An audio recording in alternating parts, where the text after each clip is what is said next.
What's up, guys? It's your man Donovan Sharp, and welcome to this is actually the first Sunday Zoom call. Well, not really Sunday Zoom call. This is actually the first consultation call-in show that I've done for quite some time. Those who know me personally know that I've been dealing with some some personal issues, some personal family issues, and those have been clearly rectified as of late. And so that is what has allowed me to be a lot more consistent. What we are going to do today, guys, is I'm going to do this every Sunday. I'm going to go ahead and spam the link in the chat. If you have a dating or relationship question, you don't have to show your face. You don't even have to tell me your real name. Simply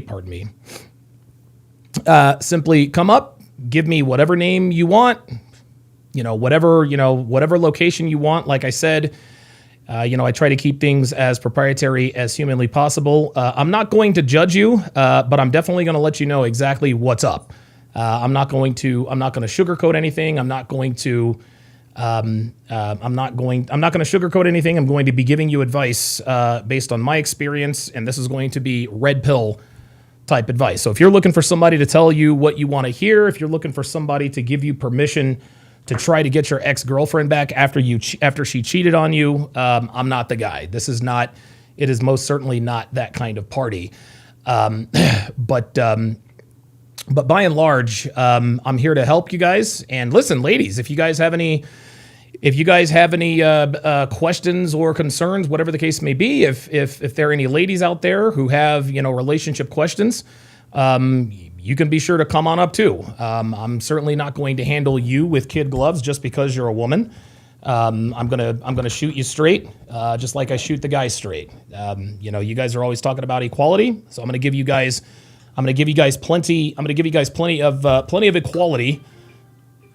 In terms of, sorry, let me give me a second. And by the way, I'm watching the United States versus Germany hockey game. So if you guys hear an exclamation or anything like that, simply let me know. Self-employed success secret. Interesting. Says my girlfriend is good friends with a few guys. Should I be worried? Yep. It's obvious. Come on, man. Come on, bro. Come on. Officer Masunaga is in the house. Sorry. Officer Masunaga. The hell? There we go.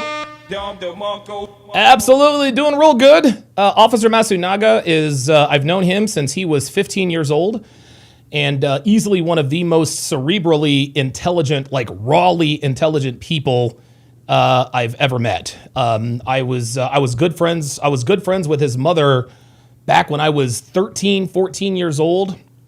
And all these years later, they now live in Reno. And so I'm good friends with Officer Masunaga, one of my good friends. Dude, we need to hang out, man. We need to hang out again, brother. We need to hang out, man, because you're definitely of age now. You're over 21. We can go out, get a few drinks, et cetera, et cetera. So doing real well. In the meantime, while I'm waiting for you guys to pull up, what I'm going to do is So what we're going to do is we're going to watch a couple of my previous consultations. Of course, I will obviously be reacting to this, but a lot can be gleaned from these past consultations. Again, guys. Again, if you have any sort of relationship questions, the pull-up link is pinned at I'm sorry about that. The pull-up link is pinned at the top of the chat. Again, you don't have to show your face. You don't have to give your name, et cetera, et cetera. You can do what it is that you want to do. Derek the Trader with the $350 super chat. I'm just doing some crack mathematics here. He says, do you think we will ever reach a, quote, tipping point where toxic feminism is simply unsustainable and has messed up so many lives that we have a reversal/movement towards more traditional values? What else has to happen for people to finally see that feminism simply does not work? Well, if obviously Derek the Trader is obviously red pilled aware. And, you know, we get this a lot, man. What's it going to take for people, particularly women, to see that feminism doesn't work? It's already started. That's why I exist. That's why guys like Myron Gaines, Andrew Tate, Justin Waller, Sterling Cooper, MLD, Rolla Tomasi. That's why those guys exist. We know that feminism doesn't work. Of course, we are consistently suppressed in the algorithm so that this message doesn't get out. But one thing I will tell you, Tariq, is that these Gen Z boys are Gen Z men are extremely, extremely red pill aware. They really, really are. It starts with them. It's going to take a lot more than just Gen Z guys figuring out that hashtag bitches ain't shit. But it appears that we could be on the right track, what with Gen Z. Millennials are the biggest simps of all. Like, there's just no question about it. I'm sorry if you're a millennial. Yeah, look, I'm sorry. It is what it is. It is what it is. Listen, we got a lot of Gen Xers who were simps, and I used to be a simp myself. I used to be a simp myself. Officer Matsunaga, he can tell you. Officer Matsunaga knew me when I had literally nothing but the literally nothing but the clothes on my back. I want you guys to know about Officer Matsunaga. This dude knew me when I was Eddie Hopkins, guys. He's known me since I went by Eddie Hopkins. Okay, he remembers me sitting there writing Return of King's articles. So listen, the man knows me well. The man knows me very well. He knew me before I had all the success and money and all this other kind of stuff. But the point is, and I'll get to you in just a second here, Jay Blaze. The point is that listen, Gen Z, they seem to be the most red pill aware. Millennials are blue pill as fuck. Gen Xers, I think, were probably a mix of purple pill.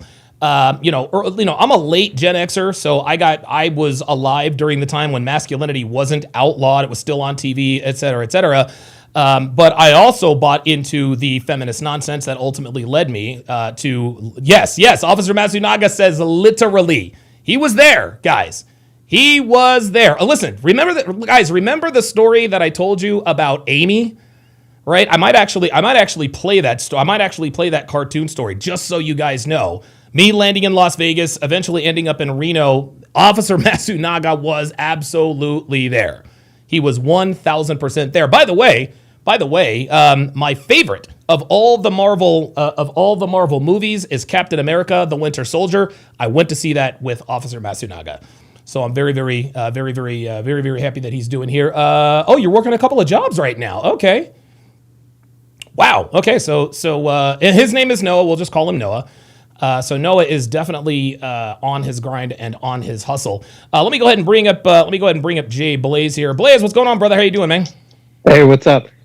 Yeah, basically Gen X is a bunch of stray cats that were just kicked out of the house for for the entire day, and they just came back. And as long as you weren't dead or maimed, they're just like, yeah, that's fine. But boomers keep throwing hand grenades behind them and just wrecking everything. And Gen Z is the only shot. But dude, have you seen what's happened with the British government? Dude, they have like anti-misogyny campaigns. I think they're going to be the most we are done with this system. Like the British guys, the British Gen Z guys. Yeah, because and what you're referring to, like, what kind of laws are on the book? Like the anti-catcalling laws, whatever. Yeah. Well, they co-opted that show that was on Netflix with the Adolescents. Yeah, Adolescents. So they're playing that throughout the schools. You have England is lost, and I think their men will be will just go berserk against the system. But you have the Andrew Wilsons that will say we need a Christian, and if there was Christian versus or conservative versus liberal, I would agree with them. But they're bringing in so many immigrants that the immigrants will take over if we're against each other. There's no winning with that message. We kind of need the liberals, but they're batshit. Yeah. It's like, look, man, and this actually goes to what you were saying. Derek the Trader actually asked a question. what else has to happen? Yeah. What else has to happen? And, I mean, it's like we take 2 steps forward, and 5 steps back. And obviously when Trump got elected, Donald Trump, if you can remember, man, he made a lot of promises about shadow banning and censorship and all that. Now I'm being pushed up a little bit in the algorithm. Fresh and Fit seems to be getting a little bit of footing. Pearl just got remonetized, et cetera, et cetera. But it's almost like, okay, we see your message and we raise you more quote unquote anti-misogyny laws. What are your thoughts on that? Part of the reason I think they're doing this, you have you guys who are doing the good things, but you have Candace Owens who's going absolutely conspiracy, like complete crazy person. I think they're going to use her and people like her as examples. It's like hand somebody rope to hang themselves. Yeah. I think they're going to go crack down even harder when a Democrat gets back in, and they're going to use Candace Owens as examples for why they need to crack down on it. Yeah, it's I like in the wake of Charlie Kirk's death, man, it really appeared that, and I don't know Candace Owens personally, I've never met her, but that was bad. That was bad for the whole TPUSA thing. And of course, Erica Kirk is getting attacked. And I agree with you. I think they're going to use people like Candace Owens, who is a woman, by the way. Listen, Candace Owens is based, please believe.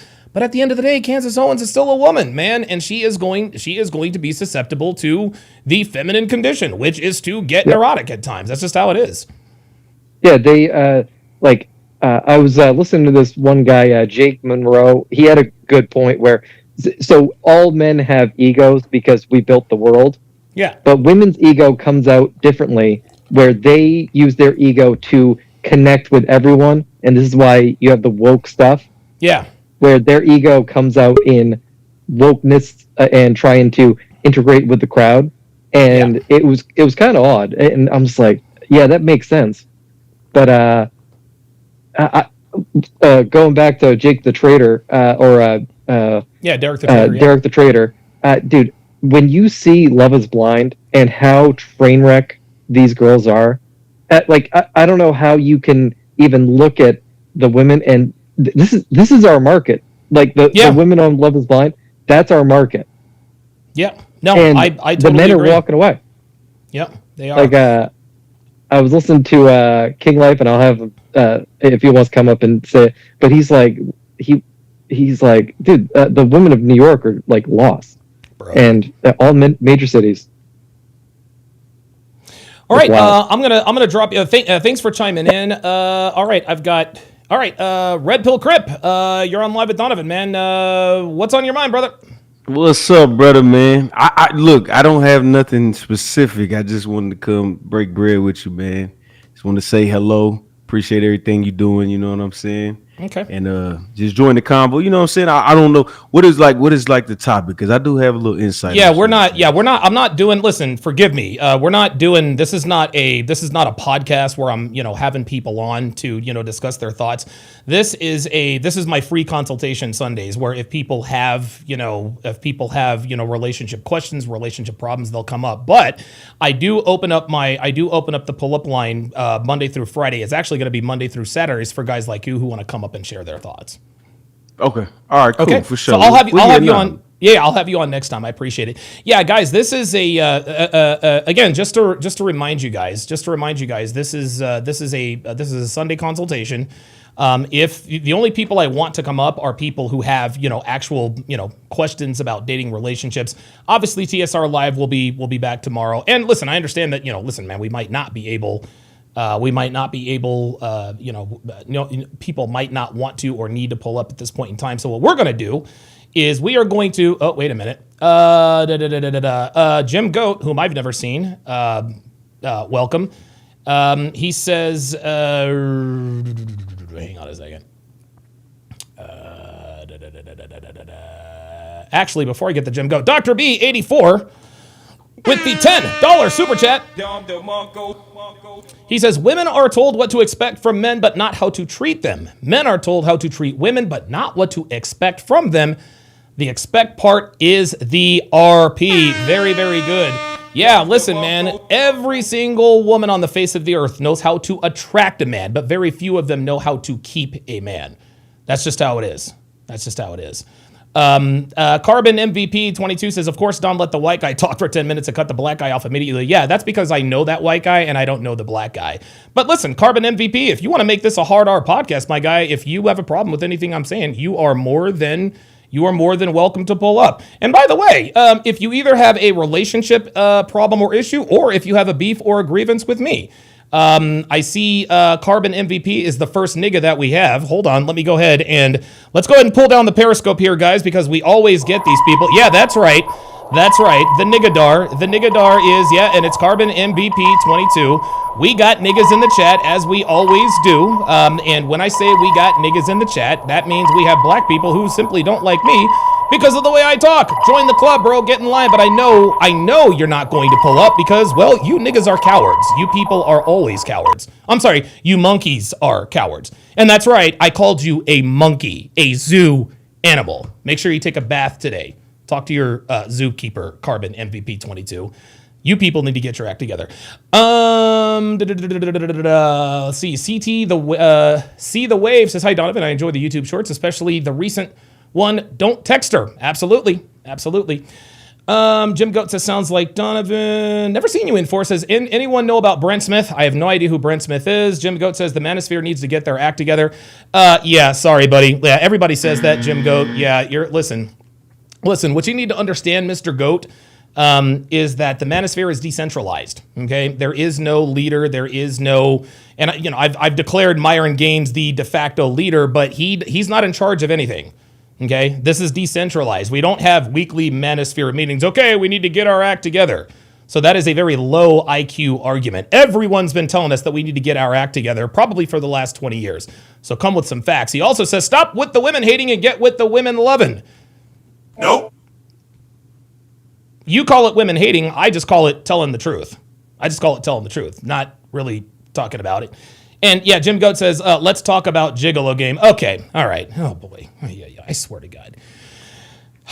Every so often, we get a king fucking dingling in here whom I've never seen before, who wants to pretend like he bangs nothing. Let's talk about Gigolo game. You know what, Jim Goat? Why don't you come up and talk about Gigolo game and just educate us all? See, the reason why Jim Goat says let's talk about Gigolo game is it's not really about Gigolo game. Jim Goat wants us to know, he wants us to think, oh, he is Captain fucking Red Pill. This guy must get bitches. Tell me all about the Gigolo game. I'll tell you what, Jim Goat, whatever the fuck your name is.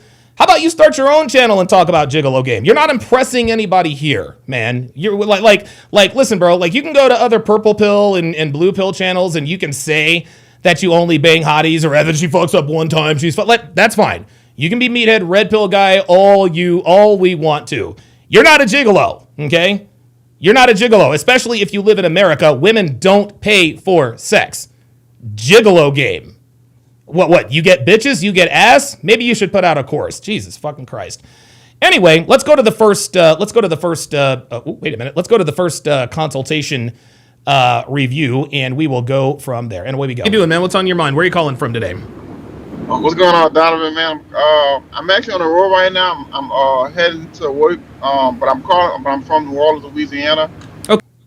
Oops. Okay. I wanted to say thank you for your time. You know, you basically I seen the thing on YouTube where it said like the Sunday thing. So I'm guessing it's just you giving back, and but you definitely OG in the game. I think I first heard of you when like Fresh and Fit when they. Jim Goat says I'm just suggesting topics. Don't get all in a huff. No, you're not just suggesting topics, bro. You're not just suggesting topics. You're in here trying to humble brag. Let's talk. You know what? I'll tell you what, Jim Coat. You know what? You want to suggest topics? Go on, Jim Coat. Let's talk about Gigolo game. Go on. You wanted the attention. I'm gonna go ahead and give it to you. Go ahead. If you're just suggesting topics, then go ahead. Let's talk about Gigolo game because I think you're bullshitting. I think you're fucking full of shit. I think you're fucking full of shit. Nobody who's good with women comes into a chat and says, "Let's talk about Gigolo game," and then when called out on it, bro, I was just discussing topics. Don't get all in a huff. You're goddamn right I'm gonna get in a huff because I can't stand people like you who come in here and try to act like you're king fucking dingling, bruh. Like, fuck out of here, man. You ain't suggesting topics. You're in here trying to make guys think you're a gigolo. How's my aim? Yeah, that's what I thought. Jesus Christ. They were like just starting out, like Yeah, man. years back. My beard's a little longer and scragglier here, guys. And yeah, man, just how they learn from you. I think you still with your girl, right? Oh yeah. Just everything, you know. And so I got 3 kids. There it is. I got 1 son with an ex and 2 kids with my current girlfriend now. 3-0 Team USA at the end of 2 periods against Team Germany. Okay. There it is. There it is. There it is. There it is. Jim Goat. There it is. There it is. I knew you were a low-key hater. I can see why you don't even have 100 viewers. Ha ha. What a creep. Guys, I do it every single time. Every single time. Jim Goat, bro. And see, here's the thing. This is why you know I only get 100 viewers or whatever the case may be, is because you watch. You watch the show. As soon as I call some dumbass for being a fraud and a fake gigolo, well, that's why you only have... Dude, I get people in my chat trolling, you have no subscribers. What a loser. Bro, I'm rich. Man, my guy. Dude, my wife has fake tits. Right now she's getting her nails done. She never has to worry about money forever in her life, bro. Like, fuck out of here, bro. You want to be me. Just admit that you want to be me. And if you want to, you can pull up and I can educate you on something. But I'll tell you what you're not going to do. I'll tell you what you're not going to do. Pardon me. We can go back and forth. Please believe. And I am not afraid to debate you, but you're not going to do it in the chat, my guy. So you can either pull up or shut the fuck up. Let's continue. Every time. Every fucking time, man. You know, marrying her, but honestly, the relationship is kind of rocky right now. It's a plethora of things. Okay. So, on my end, you know, she's saying that I'm not emotionally available. She's saying that, you know, I focus on getting money too much. She says that, you know, I'm not a good communicator. I'm also inconsistent in some aspects. And things of that nature. Which I can own up to, all the things that, you know, that I've done. But I feel on her end, you know, I feel why I haven't asked her to marry me yet, because her attitude. Oh, very good question by Carbon MVP. Carbon MVP says,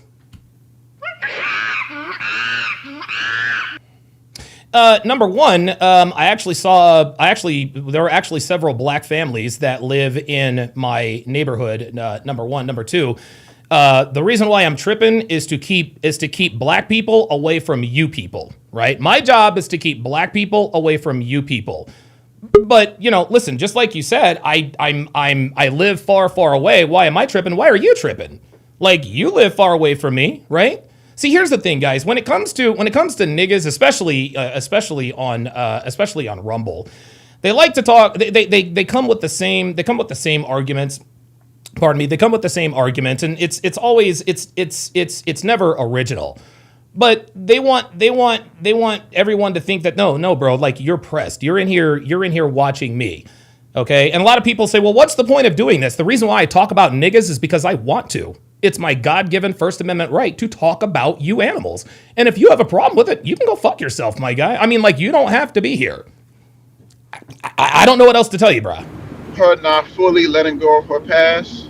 Uh-oh. So I remember, so basically she had like a situation to where, you know how girls say, you know, when they single, they have like situationships with guys, you know, but really, for watching Y'all and Fresh, it really was like she wanted a relationship. All right, no, I'll talk to you soon, bro. Relationship with him, but he was just using her for sex, and basically that's kind of how the relationship was. Mm-hmm. So they wind up taking a break for a while, and then I wind up meeting her. Then I met her, and then 3 to 4 months into meeting her, I got her pregnant. and then we moved in together, and we basically tried to, we basically attempted to start a family, things like that. But I've noticed all throughout, like the first 2 or 3 years of us being together, um, and I've told her plenty of times, hey, you need to block this dude, take him out of your phone, stop contacting him, don't allow him to This contact dude you. or these dudes? Say it again? This dude or these dudes? Oh, this dude is just one. It's just one. Tell me about Yeah, him. Tell me about all him. right, so the guy's name, for the sake of us being on YouTube, Yeah, you don't have to give me his name. Let's just call him. Let's just call him Steve. Let's just call him Steve. Steve. Yeah. So Steve, so he's basically like, this.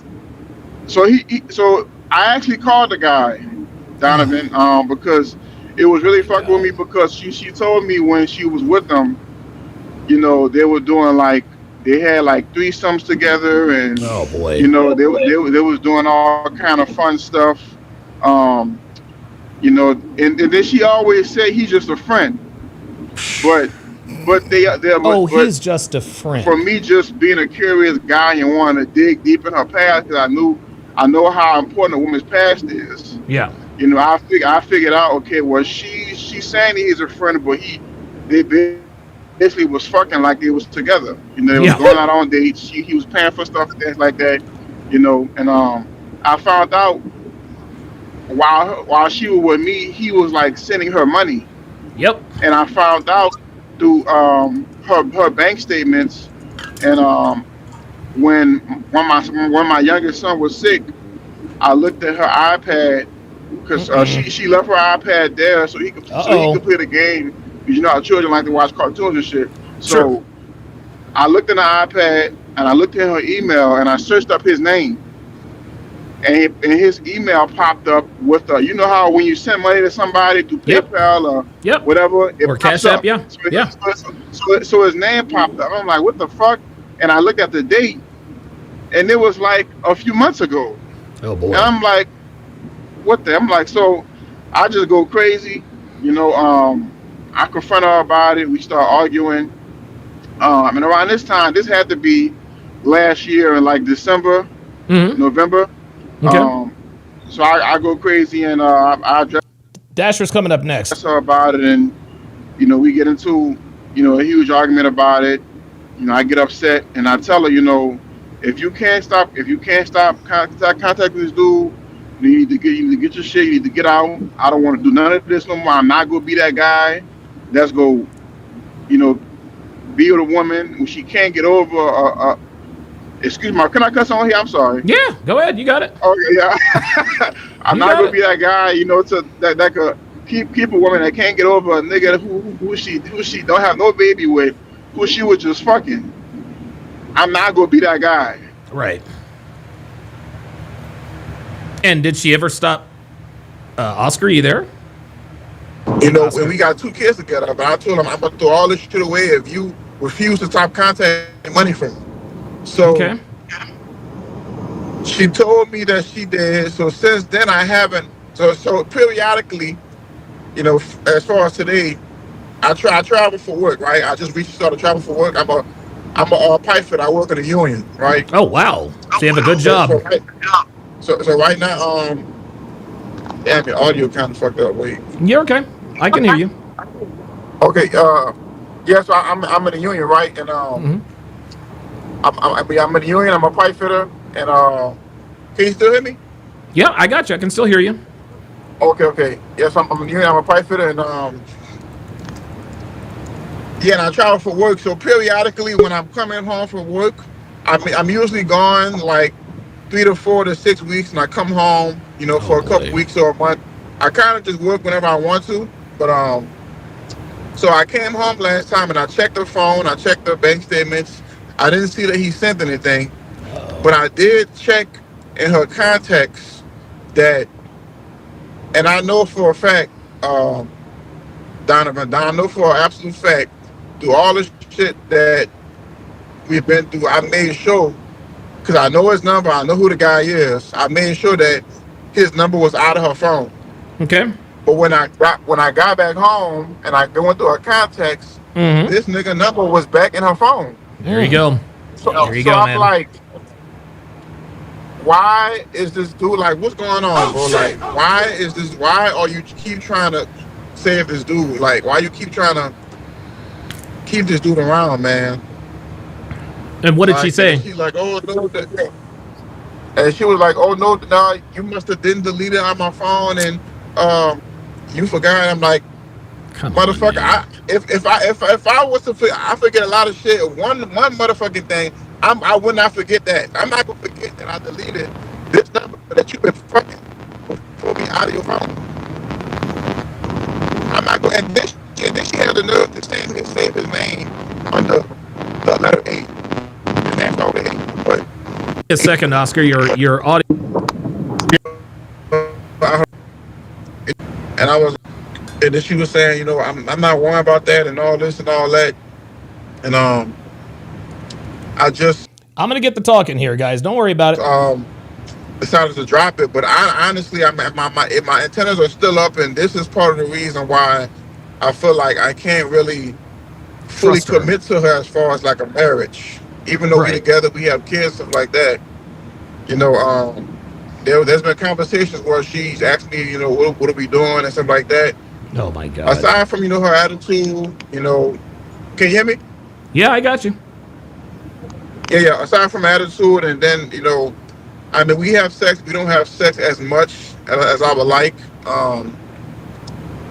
and things like that. So it's kind of seemed like we're kind of getting distant, and she's kind of in the process of like, I guess, checking out, but she's not like all the way checked out, like to where she's like disrespecting me. You want to know what's in a way happening? where we're like, Do you want to know what's happening? or like what she right? Do you want Yeah. to know what's happening? What's happening is she is pursuing a relationship with this other dude. And the reason why she's not being super disrespectful to you is because she has not completed the branch swing yet. Only when she is 100% certain that the guy also wants to be in a relationship with her, that is when she'll be super disrespectful to you. Now, let me ask you this. You guys obviously live together, correct? Yeah. Okay. Is the lease under your name, her name, or both of your names? It's under my name, but she's in there as an occupant. Okay. So the lease is only in your name and not her name. It's kind of in both of our names, but like I hold more of a stake in the lease, if that makes sense. Like, you know how No, you, that makes sense. That makes sense. Who makes more, you or her?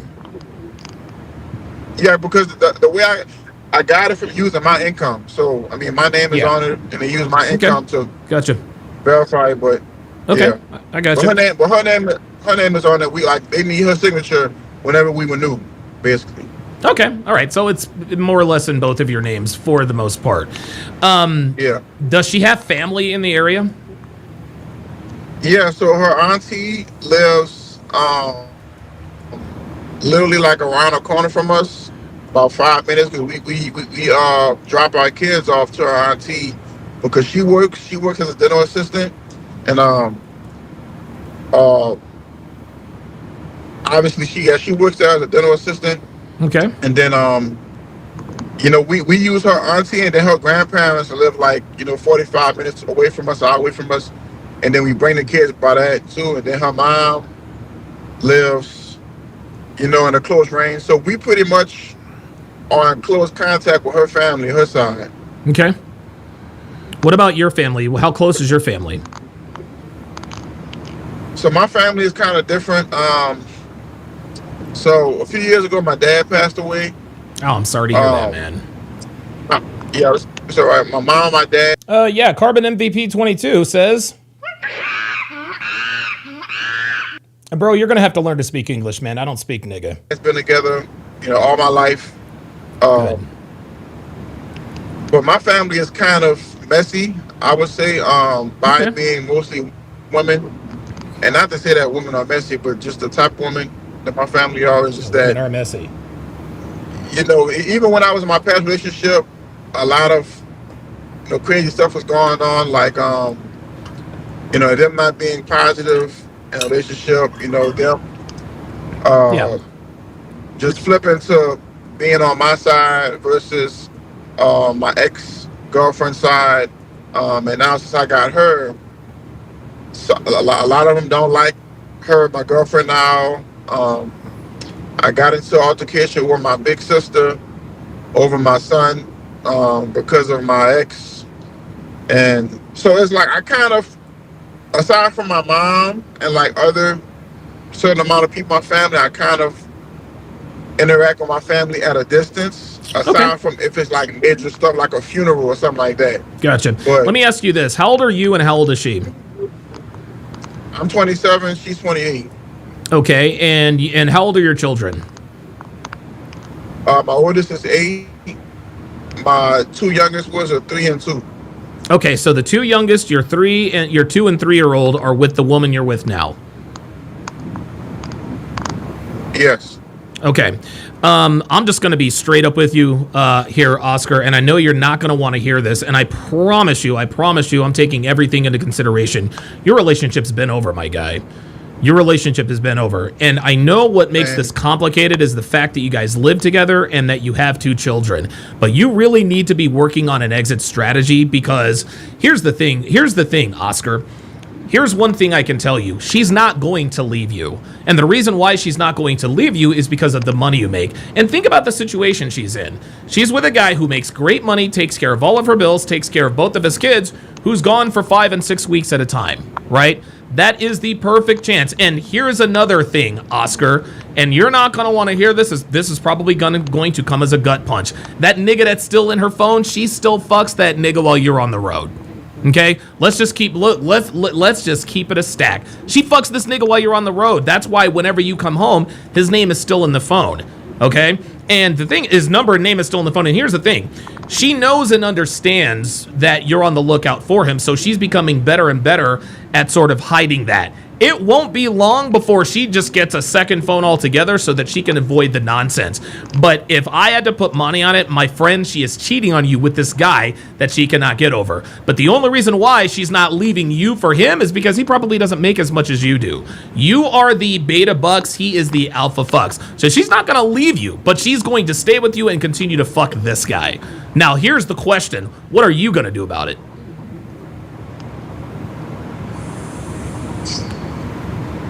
And I definitely appreciate you for saying that, man. But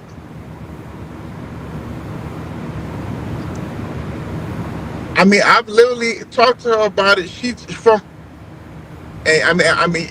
Listen, guys, what you guys are going to hear is a lot of denial and a lot of hamstring. Pay attention. And I don't know for a fact, but she says that he's been sending her that money. They've never met up. They've never met up. She hasn't had sex with him or anything. I understand. Do you believe her? 50%. Yeah, if it's 50, bro. If it's less than 100, if it's if it's less than 100%, listen, you don't trust this woman. Okay, you don't. That's why you keep going through her phone. Is because you don't trust her. You know, listen. I know this is hard to hear, and I know that moving on from her, it's going to be messy. You have 2 kids together, there's child support, etc., etc. But my friend, you've got some very difficult decisions to make here in the not-so-distant future. You can either stay with this woman, pardon me, you can either, and now we have to balance the budget. Do you think it would be less, honestly, I think it would be less expensive for you to just live apart from her and pay child support than be living with her, because I can promise you. Does she have it? You said she works as a dental assistant, right? Yeah. How much does she contribute to the bills? You kind of broke up. Say it again. How much does she contribute to the bills, the monthly bills? So I basically told her she basically pays for like her own stuff. For like she has a car. So nothing. She has a phone. Right. So she pays all of. So she pay. No, hold on. So she pays all of her bills, but you pay all of y'all's bills. Does that sound right? Yeah. So I pay like the rent, the light bill, cable bill, all the shit that is essential to life. Whereas she makes her car payment, her cell phone payment, etc., etc. Yeah. Right. Okay. What percentage of the electric bill, the phone bill, the cable bill, and the rent does she pay? 0. I mean, no. There you go. Leave it there. She might pay the bill. So you are living with a woman. Do you guys see how he's trying to negotiate this? He wants me, and he knows the truth. He wants, and again, this is the negotiating part of grieving. He wants permission from me to continue with her. Woman who is getting money sent to her by someone she used to fuck. She doesn't pay any of the household bills. The only bills she takes care of are her own. The reason why I asked you if she has family around is because that's who she is going to have to lean on. That's who she's going to have to lean on. And here's another challenge. When and if you do decide to dump her and kick her to the curb, you're probably going to have to deal with her family. Why did you dump her? Blah, blah, blah, blah, blah. They're not there, so they don't know. But I'm telling you, as Donovan Sharp, my guy, listen, man. I've been through dozens of situations with hundreds of women. I've heard thousands of stories. There is no way your woman is not cheating on you. There's just no way. If you're gone for 6-7 weeks at a time, she probably has your locations too, man. She knows exactly where you are, when you're there, and how long you're gonna be there. There is nothing that's stopping her from fucking this nigga, and I believe she is, because otherwise his number would not be in her phone. Now look, Donovan, granted, I just started like about 3 to 4 months ago. I just started like traveling for work. So before, I was basically working construction from home, like in the area. So I would be home every day. So I haven't been traveling for a long time. I only feel a few months. What difference does that make? But that's what I'm saying. So from me just started traveling previous to that, I was kind of coming home every day, and I had her location, so I know where she was at as well. So that's how I kind of figured if she and I'm not saying it's not possible. It wasn't possible for her to cheat, but if she did cheat, she would have had to do it in like an extremely strategic way. Like go to the grocery store, probably suck them off or some shit like that. But here's the thing: you have been traveling for the last few months. It was harder to cheat then. Yeah. It was harder to cheat then. It's a lot easier for her to cheat now. So okay. You've been traveling recently for work. That doesn't mean, well, I'm not gonna. It's hard for no. And even if she had her locations on, you don't know if this nigga's fucking your girl in your own bed, man. Do you have her locations now? Nah, man. I just told her to tell her location but she not doing it. But she's not doing it. There you go. So you're traveling for work. There's a nigga in her phone. She's not going to erase. You told her to turn on her locations, and she's not turning on her locations. My guy, I honestly, I don't know what other conclusion there can be drawn from this, my friend. The environment is literally, the environment is perfect for infidelity.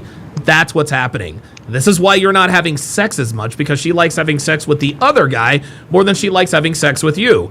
The reason she has sex with you, Oscar, is to keep the lights on. And I know that's hard to hear, but she is fucking you to keep a roof over her head and to keep the lights on. Otherwise, she wouldn't fuck you at all, my guy. She wouldn't. Oh. It was good. I mean, so now I do have cameras in my house.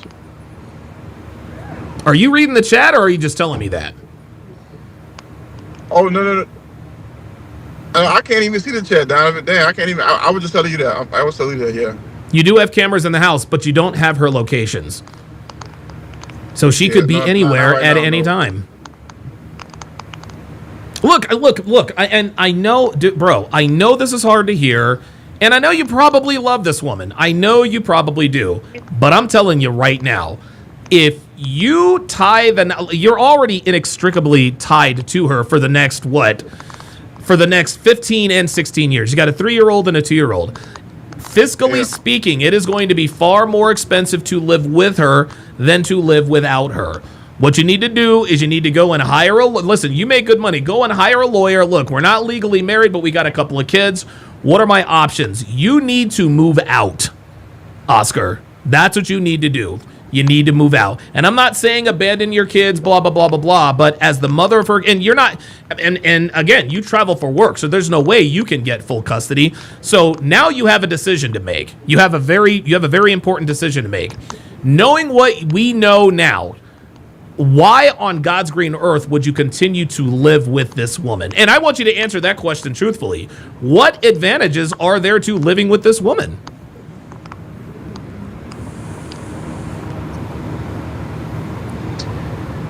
Honestly, man, let me give a little backstory about me, Donovan. So, Okay. my oldest son, right, that's 8 years old, right? Me and his mom didn't work out, and so I left her, But the only reason I left his mom, and shit was toxic and bad as well with my ex too. But the only reason I had to leave her was because she put me in jail, Donovan. Like she called the police on me. We had a toxic, abusive relationship, and she called the police on me, and she put me in jail. And to this day, my record, I have a clean record. The only thing I have in my record is I've been arrested. If the police pull me over right now, I'm driving right now. If they pull me over, they go see that I've been arrested, but I've never been convicted of anything. Okay, that's good. But I came to a realization that the only time I really had to, because she called the police on me multiple times, but the only time that I've ever been in a situation where I had to go to jail was because of her. It wasn't because of a woman. I don't drink. I don't smoke. Oh wow. I'm out in the streets. Right. I'm an honest guy. I got You're a real a good estate dude. company. I have every reason. I have every reason to be in the streets. My dad was a crackhead, but he was a working man. Most of all my family was in the streets doing drugs and doing all the gangbanging shit. And you made My man says screeds. it out. I chose to go a different route on purpose. So, but when I come to a realization, okay, if I'm not doing all of this, but I still wind up in jail because of a woman, I got to get the fuck away from this woman then, because this is not me. So, And you made the right choice. Say it again. You made the right choice. Yeah, but then even though I felt I did make the right choice, and I still feel that way. The side effect is, it hurts my son because Yeah, man. people don't talk about this, Donna. People don't talk about this. People always talk about, okay, leave. Okay, Yeah, leave, right. leave, But there and are it's- implications. Like you have 2 children with this woman. You know what I mean? Like it's not that simple. Right. So the effects is, my son, he's in 2 different households. I have to, be aware and cautious of like who she's bringing around him, and she's honestly not going to be cooperative a lot of the times on, Yep. what on the way that I feel he needs to be raised, and vice versa. So this has impacted him, mentally, the way he acts up in school and things like that. Oh, So wow. each time I'm with him, I try to, spend as much time with him and let him know, I love him so much, and try to pay attention. And this is to your how he feels 8-year-old, like correct? that. Yeah, my 8-year-old, yeah. Okay. And it's hard, so it's part of that. And also, my mom and my dad's been there for me, and I know they haven't had a perfect relationship. Sure. So I know if, and don't get me wrong, Donovan, if I had hardcore evidence of my woman now cheating with that guy that we talking about, even though it would hurt, I would leave, because as a man, I can't, I can't. At the end of the day, I have to have respect, for myself. So I can't be in a situation where, after all this time, and I'm in like 4 years now. After all the time, you know how I feel about the guy, and you still go have sex with him. Yeah, if any sort of pain that I got to go through to get away from you, I'm willing to do it. So let me get this. So let me get this straight. The only reason why you haven't left yet is because you don't have 100% ironclad evidence that she has cheated. Honestly, that's how I feel, Donovan. Yeah. Well, Oscar, That's really how I feel. unfortunately, facts don't give a fuck about your feelings, man. They really, really don't. If you were a betting man, if you had to bet everything you owned on her faithfulness, would you bet it? There's your answer. You've hesitated. Because guess what? I would bet everything I own on Devin's fidelity. I know she's not cheating on me. You know what I'm saying? Like, dude, I'm here 24/7. She's here. She's literally not going anywhere. She is all about me. Most men can't say that about their woman, but especially in your case, if you aren't ready to go all in and say, you know what, I know she's not cheating on me. Because here's the thing: if you were 100% certain she wasn't cheating on you, you wouldn't be talking to me right now, man. And if you're looking for permission from me. If you are looking for permission from me to ignore all of the circumstantial evidence that Mac just said, if you're looking for permission from me to ignore all of the circumstantial evidence that she's cheating to stay with her, you are not going to get it from me. Now, I do understand that everyone in the chat, myself included, we are emotionally divorced from the situation. I don't know you, I don't know your girl, I don't know your kids. And so I know that there are other emotional strings at play. That being said, do you really see this relationship going the distance, Oscar?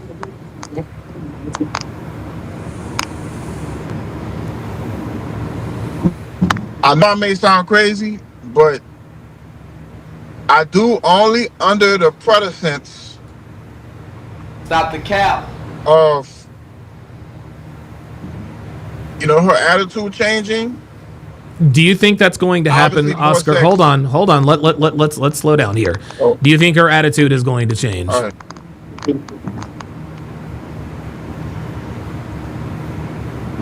I'm hoping it is, Donovan. No, but you're right. Listen, I agree. But hope is not a strategy, Oscar. You can't hope that, like, I think, and again, I know this is hard to hear. And when I say, hey, look, you got to get up out of there, that doesn't mean that you have to, be out of there tomorrow.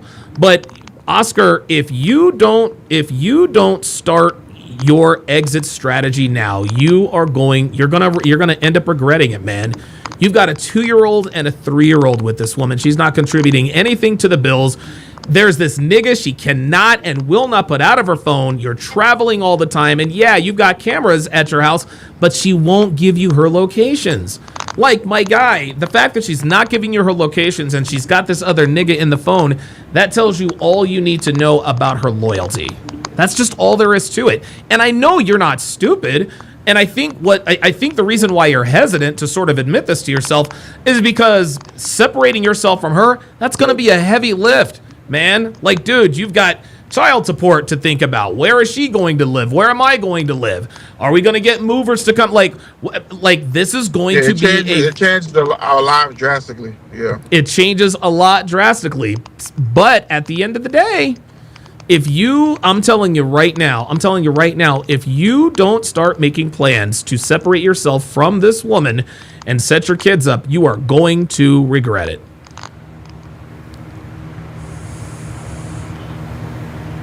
So you're saying there's no hope? So you're saying there's absolutely no chance? There is positively zero chance, Oscar. There is positively zero chance. And again, as a man, Oscar, you have to live your life based on probabilities, not possibilities. Is it possible that her attitude changes? Absolutely. Is it possible that that eventually this other dude that she has in her phone won't be in her phone?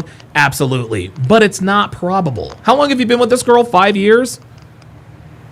About 4 or 5 years, yeah. 4 or 5 years, man, and shit hasn't changed. You've put 2 babies in this bitch. This nigga keeps sending her money. You think he's sending her money for free? You think he's sending her money out of the kindness of his heart? That's what like, why would a guy send a woman money? Because he's fucking her, Oscar. That's why. He is sending your woman money because he is fucking her. That's why. Because niggas like him don't send money to bitches out of the kindness of their heart. It just doesn't work that way. She is cheating on you, Oscar. She is. She is 246% cheating on you. And I know it's hard for you to admit this to yourself. But in order for you to move on, you got to start being honest with yourself. There is way too much evidence. There is more evidence to suggest that she is cheating than to suggest that she's not. Not one thing about this situation tells me she's not cheating. Not one. You travel. She's got him in her phone, and she doesn't have her locations on. You keep telling her, turn on your location, she's not doing it. Whatever reason she gives you is immaterial. The reason this man is sending your woman money is because he is fucking her. And you got to understand, here's something else too, Oscar. She's not going to leave you, okay? She's not going to let you off the hook by breaking up with you, okay? And this is the difference between men and women. We got to do what's hard, okay? Men, we got to do what's hard. If you're expecting her to do the hard thing and just come to be like, you know what, Oscar? You know, I've been fucking this other dude and he's been sending money. It's time for me to go. Oscar, I'm telling you right now, that's not going to happen in the next 120 million lifetimes because this is just not how women operate. They don't operate that way. She is not going to let you off the hook. And as a man, what you got to understand is that the hardest thing to do is often synonymous with the right thing to do.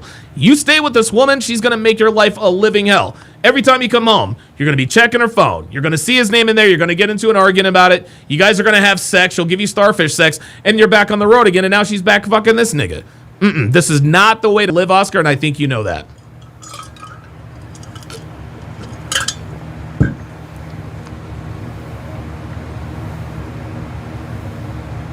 So what are you going to do? Fuck, I lost my train of thought.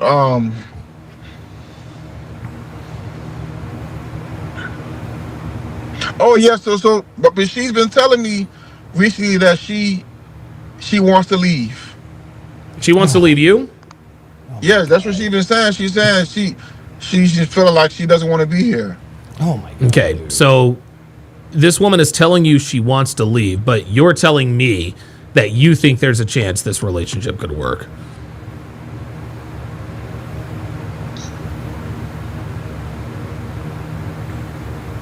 I mean, dude, and here's the thing. Women are never direct. Ever direct. But if a woman is direct with you and tells you, yeah, I want to leave, you know what you should do, Oscar? You should believe her. If she wants to leave, call up her auntie, call her mom, call her grandma, and be like, yo, she wants to leave, she's all yours. If I were you, Oscar, I would leave. And I know it's not going to be an overnight thing, but dude, I would start packing my shit and getting the fuck up out of there. This woman, like Oscar, what it comes down to, my friend, is your woman doesn't deserve you, okay? She doesn't deserve you. You pay all the bills, you're a good dad by all accounts. This woman has done nothing but disrespect you. She's kept another dude in her phone. Another man is sending her money. She told you she wants to leave you. I don't know what it is you're waiting for. I really, really don't. If you're waiting on the videotape of this dude butt fucking your woman, it's not going to happen. It's not.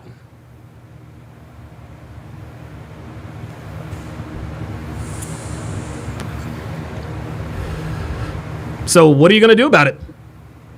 But it's like this generation.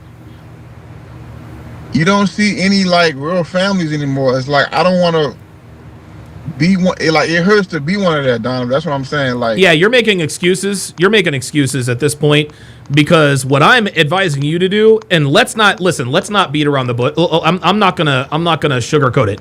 What I'm telling you to do is extremely difficult. Like, you have a life with this woman. You guys live together. You have kids. You probably have a storage unit with some of your stuff in it. I mean, your lives are inextricably tied to one another. And the fact that you guys have 2 children together, that makes it infinitely tougher to break up. So if you want to stay with her out of convenience, then just say that. Listen, I'm not going to agree with it, but I will understand. Like, I get it. But by the same token, you're not going to convince me that you're convinced that this relationship has a chance to work. And you can tell me, well, I'm trying to break the generational curse and I don't want to be another father. No, that's a bunch of bullshit at this point. And I get it. What I'm telling you to do is extremely, extremely hard. But you're still a relatively young guy, man. You know what I'm saying? You're 27 years old. You have your whole life ahead of you. And what's going to end up happening is if you stay with this woman is going to ruin your life, man. She's going to ruin your life. You really, really, really, really, really need to start an exit strategy.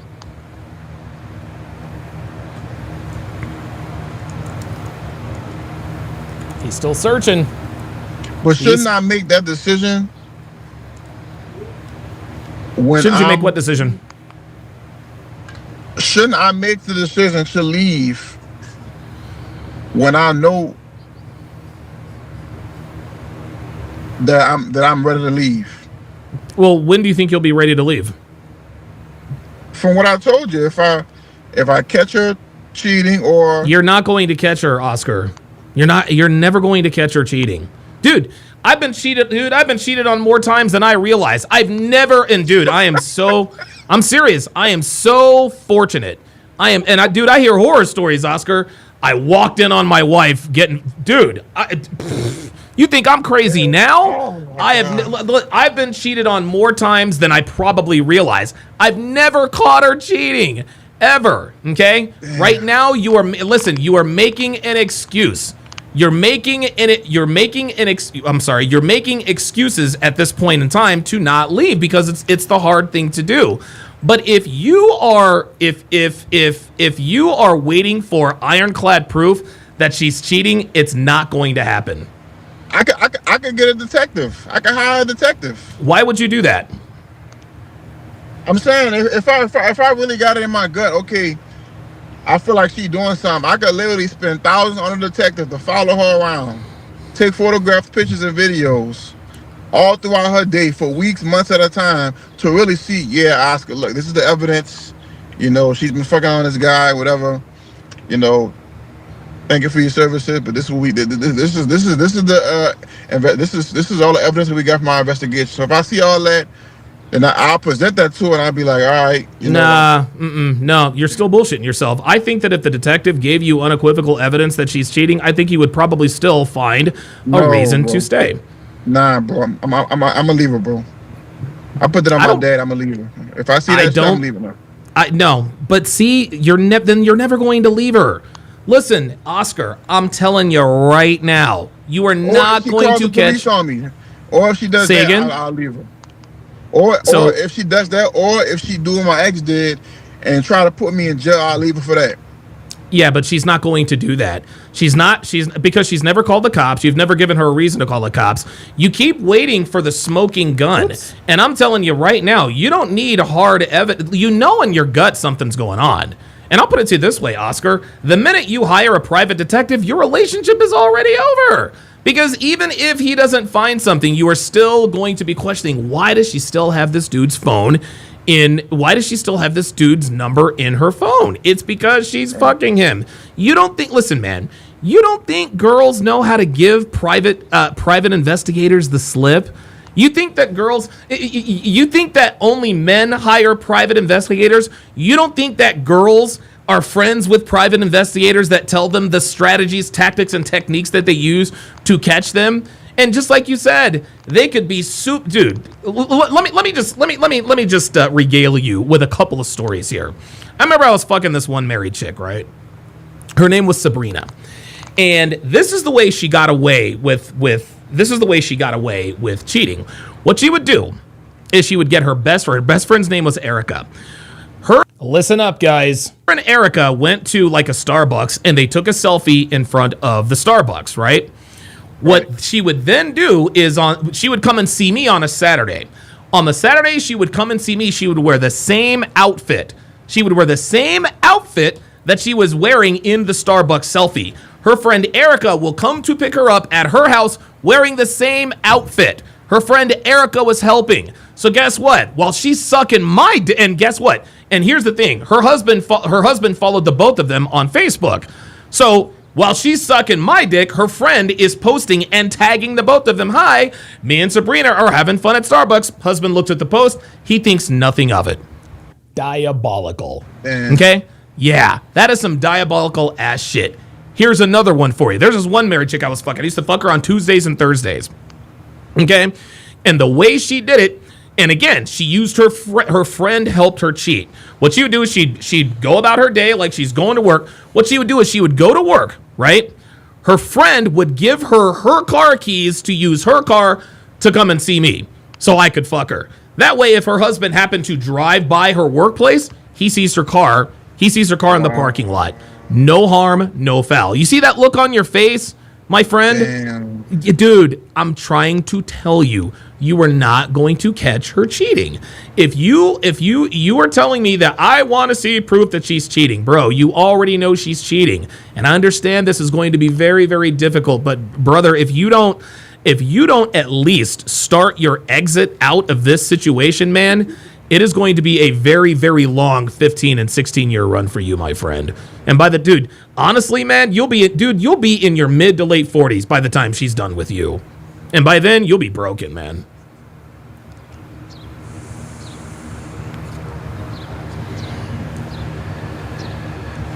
I know this is hard to hear, but this is what has to be done, my guy.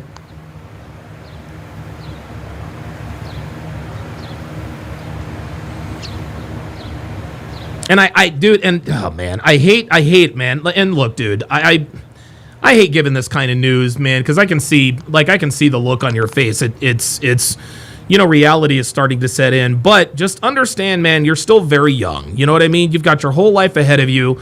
You clearly make great money. You travel for work. A lot of men would love that. But think of it this way. Just picture two lives. The life you have now, you're out on the road, you're checking your phone, where is she, what is she doing, blah, blah, blah, blah, blah. Or you're out on the road, you're paying child support, she lives with her mom or her auntie or whatever, and you're not having to worry about that. Instead, maybe you've got a Tinder date in the next town you're over on. Which life would you rather leave? A life where you're worried about where she is, who she's with, and what she's doing with that person, or a life where you're not really worried about it? And remember, Oscar, she told you she wants to leave, my guy. She's telling you, it's like and at this point, she might actually start becoming frustrated with you, because she's like, okay, wait a minute. I've got this nigga's number in my phone. I told him I want to leave. I'm disrespecting him. I'm not giving him my locations. Why the fuck won't this dude squeeze the trigger and get the fuck up out of here? I believe, Oscar, she is trying to make you leave her. Do her a favor and leave this woman. This is your only play here. And I know it's not going to be an overnight thing, okay? But at some point, you've got to do what's best for you. You really, really do. I know you've got your son and your kids and all that good stuff. Listen, my guy, there are some things that you're not going to get out of this scot-free, okay? You're not going to get out of this with no collateral damage. Yes, your 3 and your 2-year-old, they are going to be negatively affected by this. Yes, your 8-year-old is going to continue to be negatively affected by this. But guess what? Whether you stay with her or not, they are going to be negatively affected one way or the other. So if they're going to be negatively affected, at least preserve your happiness and your sanity so that you can be there to pick up the pieces when they're older. Because if you stay with her and things continue to deteriorate at this rate, everybody's going to be broken, and you're not going to be in position to help anyone, not even your kids. I'm telling you, Oscar, she's not going to leave you. She told you she wants to leave you, but she's not going to. You're going to have to be the one to do the hard thing because you're the man in the relationship. Well, you broke up our last part. You said I'm gonna have to be the one to do the hard thing because I'm what? Because you're the man, and men do the hard thing. Women don't do what's hard. Women don't do what's hard, man. What about all these damn divorce rates? You know, what's that got to do with you? What's that got to do with you? You guys aren't even married, so what's the big deal? I'm saying you saying like women don't be initiating divorces and leaving their husband. They do it every day. No, I said that women do. I've never, ever said that women don't initiate divorces. I've said countless times on this show that women end better than 9 out of 10 relationships, whether they're officially, legally, or not. Dude, women leave men all the goddamn time. I don't know where you heard that from, but it was not here.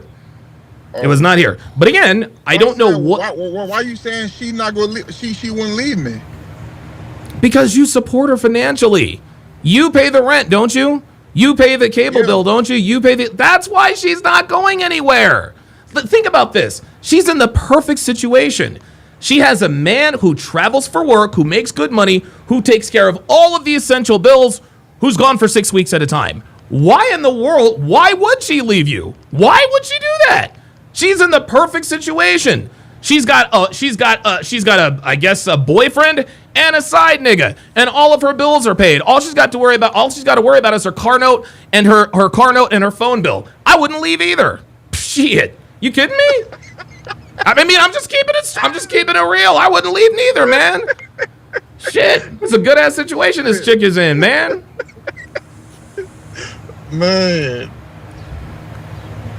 But that's You got fucked up. That's really fucked up, though. It is. Listen. It is fucked up, Bro, Oscar. like, I feel like women should it should be a legal consequence for women acting like this. Like, You're not right. saying, I'm not saying I want a woman to hurt or anything. I'm just saying, like, for women No, I to get act it. like this, like, Right. there should be, like, in the Stone Age, they threw fucking stones at the woman that was cheating on her husband. Like, Haram! Abdul, get the rocks. Abdul, get the rocks. No, but you can. But here's the thing, Oscar. You can do the next best thing. Okay. Yes. At some point, when there are legal consequences to the situation, when there are deterrents to the situation, women's behavior will change. But right now, we don't have any control over any of that. But you have control over what you do. If you remove yourself from that situation, trust and believe that will be consequence enough. And here's the thing, Oscar. Here's what you're going to have to understand, too. And you need to be ready for this. When you decide to leave her, bro, she's going to put the full court press on you. All of a sudden, she's going to turn into this beautiful, docile, submissive, feminine woman. She's going to delete this nigga's number out your phone, out of her phone. She's going to be the perfect woman for you until you put that ring on her finger. I'm telling you right now, any good treatment she gives you is because she knows you've got one foot out the door. I hate to tell you this again, but Oscar, your relationship is already over. Whether or not you decide to live with her, that's up to you. But whether you live with this woman or not, your relationship is over. Whether you decide to marry her or not, your relationship is still over, my guy. She does not love nor does she respect you anymore. She is simply using you to pay her bills. That's it. And again, I hate to be the bearer of bad news, but the writing is on the wall. The writing is absolutely on the wall. There is positively no doubt in my mind. There are two things I know are true. Number one, this woman is cheating on you. And number two, she's not going to leave you.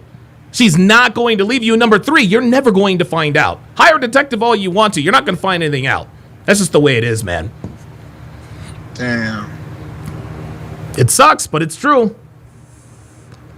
And remember, if you haven't heard anything else I've told you, she told you she wanted to leave.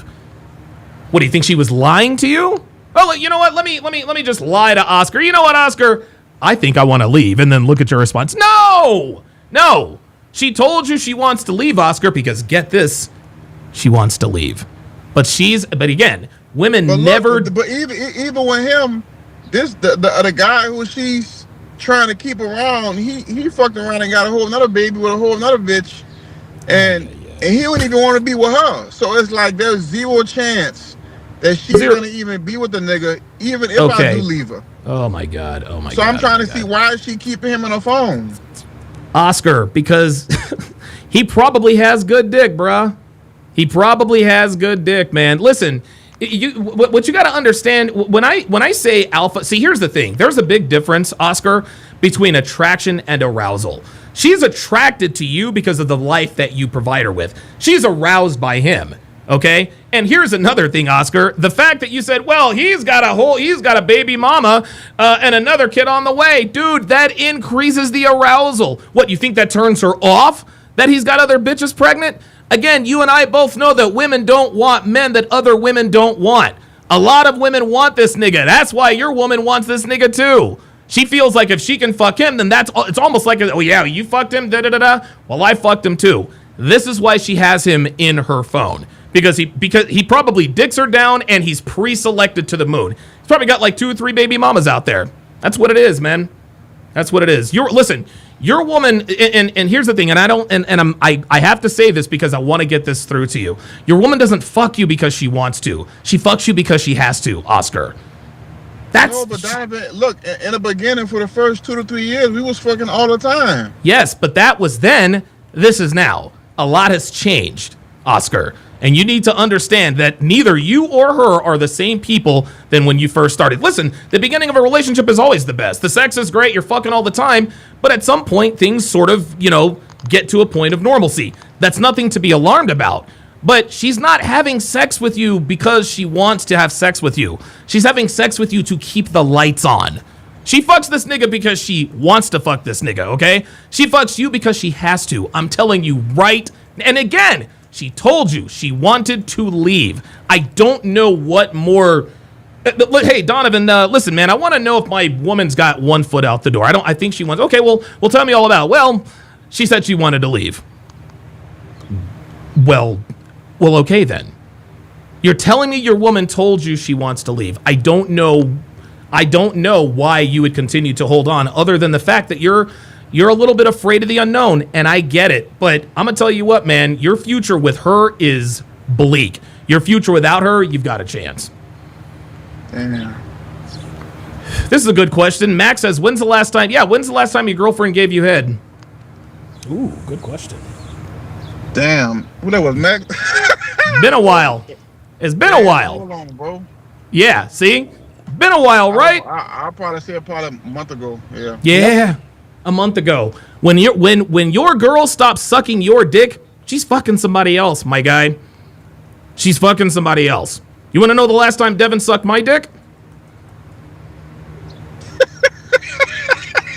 Would you like to know? When? Last night? About 12 hours ago. Yep. About 12 hours ago.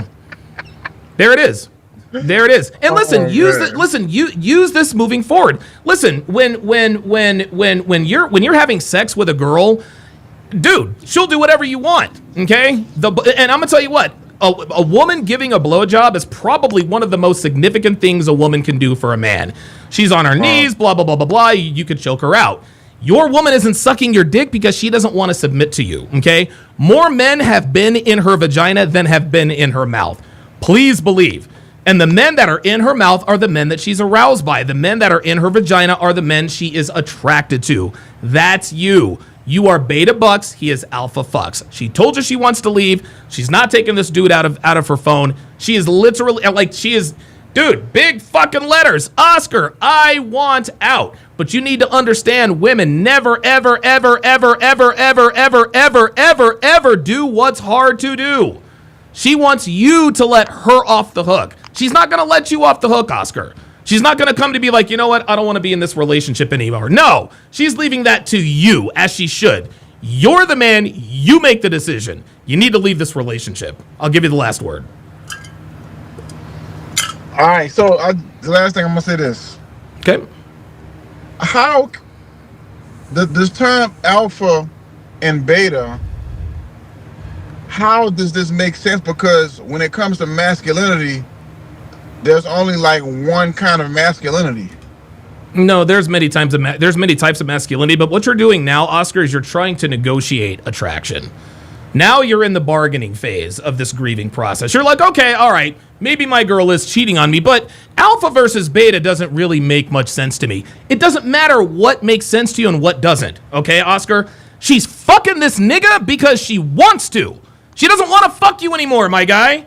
I'm just gonna have to take the gloves off. She doesn't want to fuck you. She wants to fuck this other guy. She fucks you because she has to. She doesn't want to. She wants to fuck this other nigga, okay? She told you, I want to leave. You asked her to turn on your locations. No, but I've got cameras at my house. Do you think she's stupid enough to fuck this nigga with cameras in the house? Of course not. Why do you think she's not giving you her locations? Oscar, listen, man. Your relationship is over, okay? The sooner you come to grips with that, the better off you and your children will be. Because right now, you're in denial and you're about to start bargaining. I need ironclad 100% proof. No, you don't, because you're going to find another reason to stay with her. Tell yourself that, okay, the reason I'm afraid to leave is because, number one, I've got the scarcity mindset. And number two, it's because it's going to be hard. You're going to take a financial hit. You're going to lose a few battles. But dude, if you want to lose the war, stay with this woman.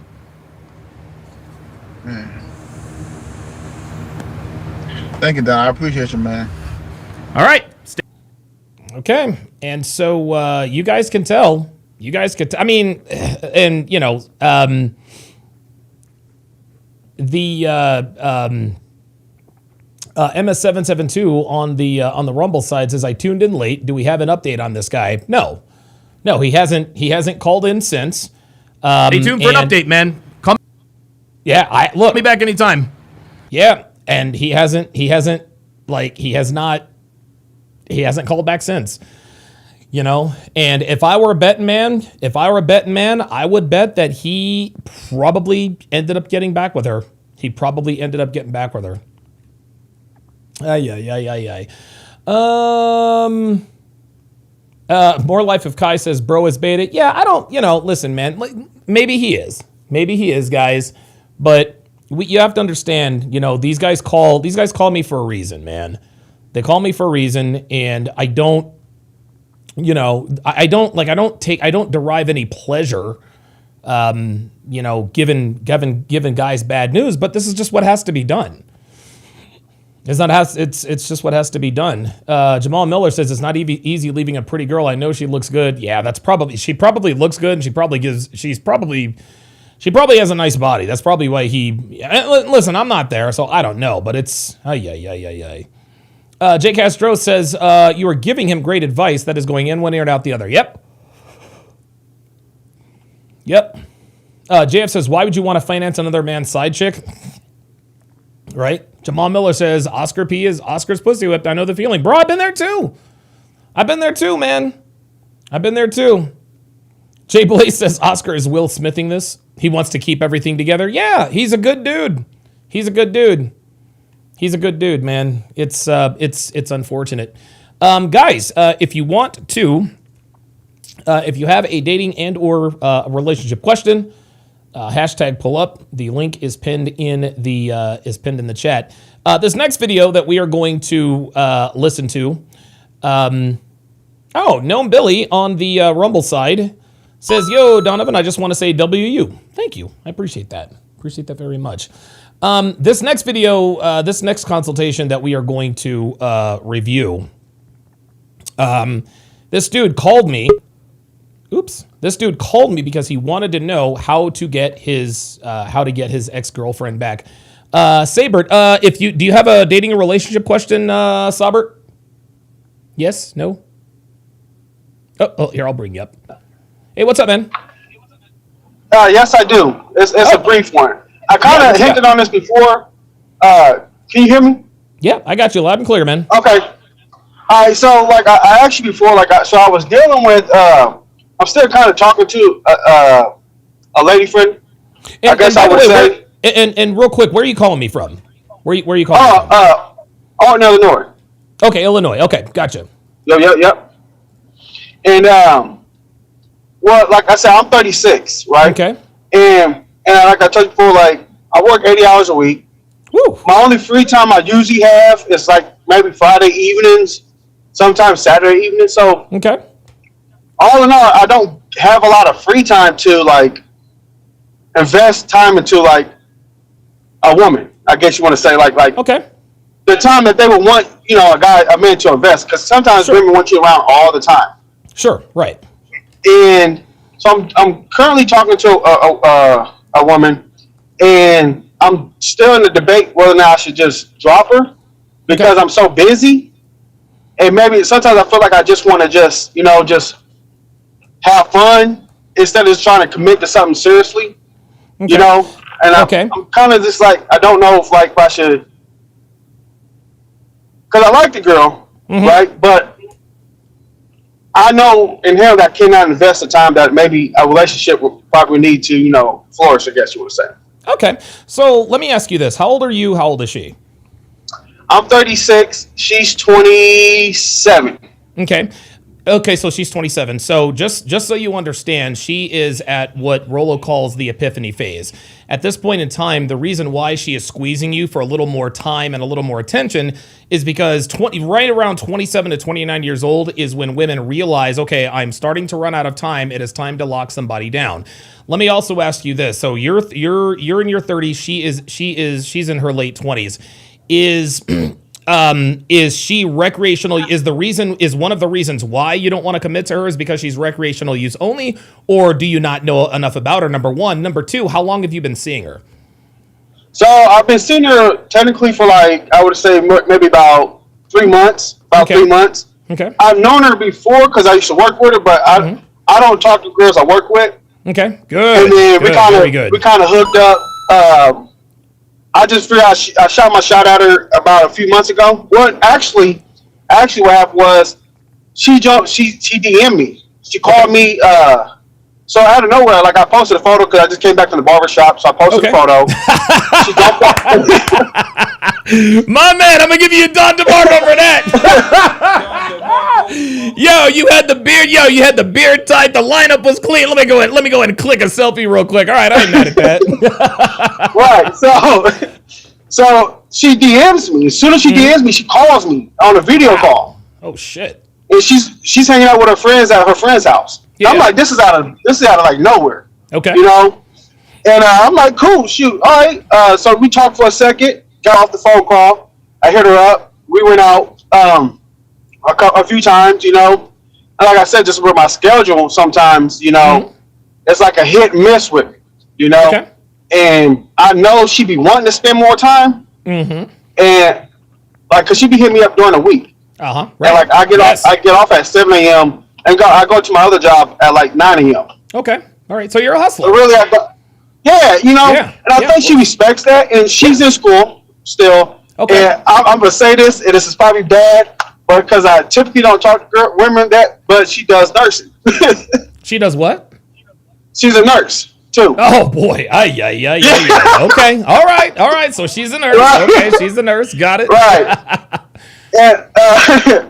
And so like I think all in all, like I don't she seems sweet, you know, feminine, you know, and things of that nature, you know, she ain't caused me no problems, you know, Right. or like difficult now like that. So to me that's good, you know.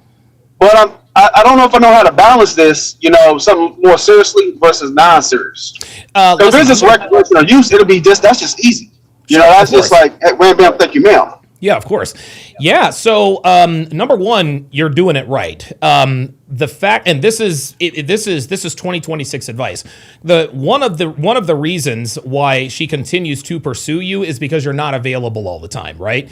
Because if you were too available, if you were too up her ass all the time, then she would be the one pulling back. The fact that you're asking me, am I too busy? That means that she's in that leads me to believe that she wants to spend more time with you. And the reason why she wants to spend more time with you is because you're not always available. Now, has she told you literally, hey, I want to spend more time with you? Or is she just showing you she wants to spend more time with you or implying it? It's the messaging. Like, Okay. hey, what are you doing? Okay. Hey, you know, what do you like? She just messaged me today. Like, what are you doing today? You know, pretty much like she sent it like a couple of them. And I'm like, Yeah. well, I just got off work. I'm in the office right now. Now I'm in the car, but you know, I was in the office earlier. Of course. And I'm like, yeah, I'm thinking like I do want to go out. You know, we could probably go out and get like a dinner or something like that. Sure. But then I have to make a run to Walmart and just do other stuff that course. just. Yeah, you're busy. Yeah. And So is trying she- to find a balancing act with it, and it's difficult. Okay. Yeah. Right now you're working 2 jobs. You're in your hustling phase.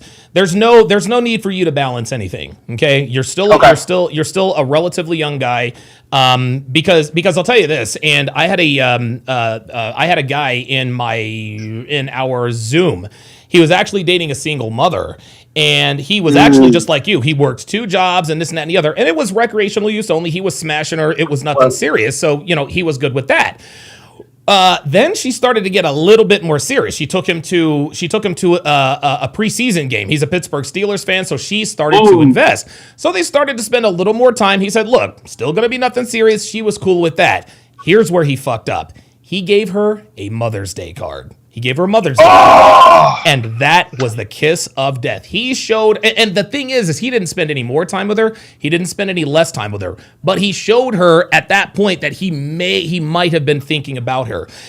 I'm not saying that this girl that I'm describing is the same as this 27-year-old nurse.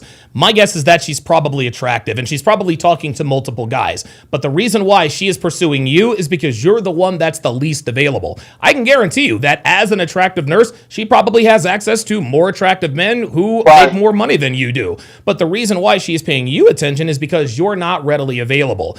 Because I can promise you this: if you start to become the more available you become, the less available she will become.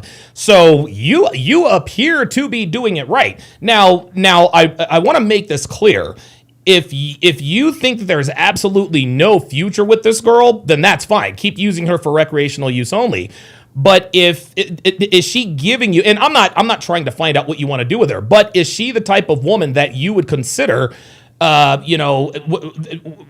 you take her more seriously than just a situationship, or is there an opportunity for maybe you to get a little bit serious? If so, why do you think so? I would probably say there's probably an opportunity there for me to maybe pursue it more seriously. Okay. And I say that because just, the energy she's kind of giving me right now. Yeah, you can tell. But I know dealing with women, sometimes they switch up on you, and Yes. that's why you kind of got to be kind of careful sometimes, because they may show you some good energy in the beginning, but Yep. towards the middle of it is when they may pull back a little bit. Yep, that's exactly right. And that's why exactly right. That's why and the other thing is, like you, Myron, you guys say, like, and I noticed from this past experience dealing with women, and nowadays even more, you kind of got to put them through their paces a little bit Yes, you to do. make sure that they're gonna accurate. What's the word? Acquiesce. Yeah, to my lifestyle for the most part, Absolutely. And listen, it sounds like she's trying. It sounds like she's trying because she sent you, hey, you want to hang out? What are you up to? Like she's probably double texting. And the reason she's doing that is because you're scarce. The more like the more scarce you are, the more they tend to stick with you. So don't look and see, here's the thing. 50 years ago, you asked a very good question. How do I balance this? Am I too busy? I'm working too much. How do I balance this? 50 years ago, I would have told you, okay, invest a little bit more, show her you care. Dude, right now you've got it in cruise control, man. And so if there comes a point, because the more you have sex with a woman, inevitably you are going to start to catch feelings, regardless of how casual it is. So you've got to be careful of that. And the difference between men who are the true players and are about their shit are men who can walk away from women they actually like fucking because they know they're on their grind. However, if she really wants to be your girl, if she really wants to make this more serious, you need to wait until she broaches the topic. Okay. And I don't know if you've heard me talk about this before. The minute you angle for a relationship first, that's the minute you lose all of your leverage. Instead, you wait for her to angle for a relationship with you. And when she does, you shoot her down. You always shoot her down the first time. Always shoot a girl down the first 2 times.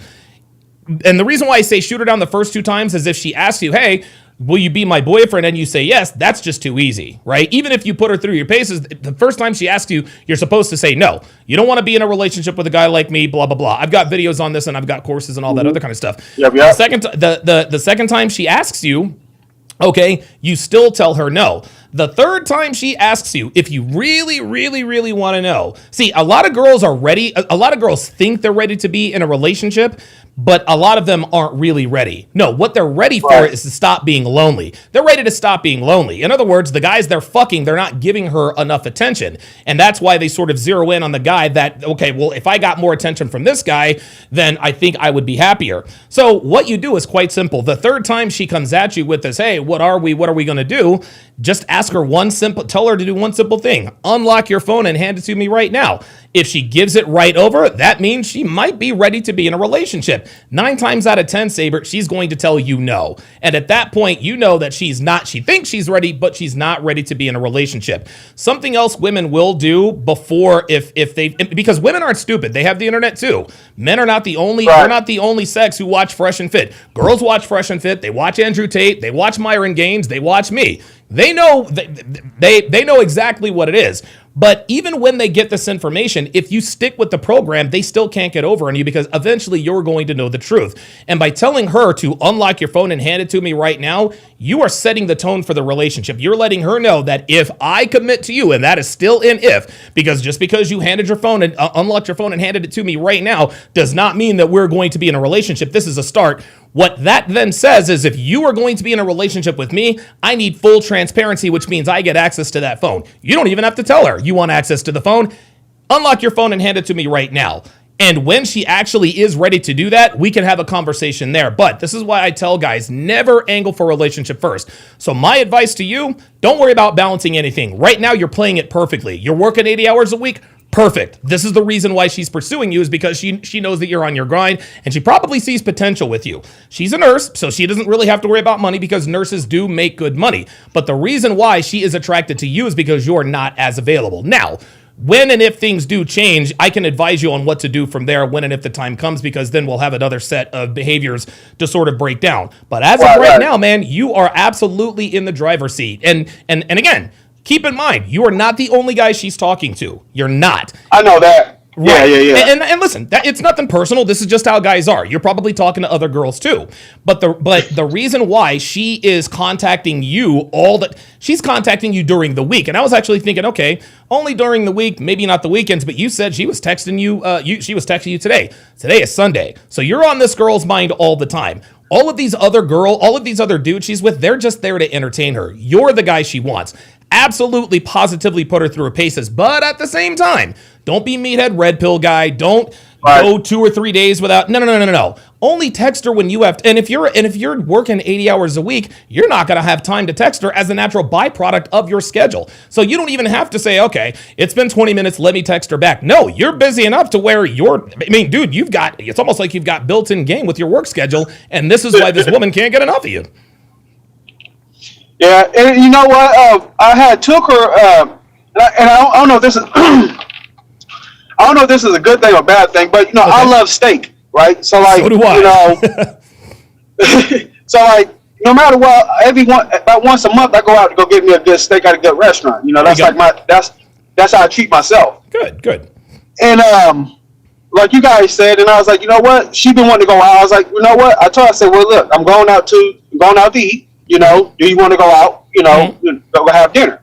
And I picked, and usually it's a nice restaurant, chef and all that kind of stuff like that. Yeah, absolutely. And she was on board for it. So we met at the restaurant. This is probably like the second or third time it's happened to me. Like when you take a woman out on a nice date like this, it's like they ain't never been in a place like this before. Sure. So they're kind of like shell shocked a little bit. They're used to going to places sometimes that you got to look at the price on the menu. Absolutely. And I'm like, when I want to eat good, I'm like, I don't Money's care not an about the issue. price.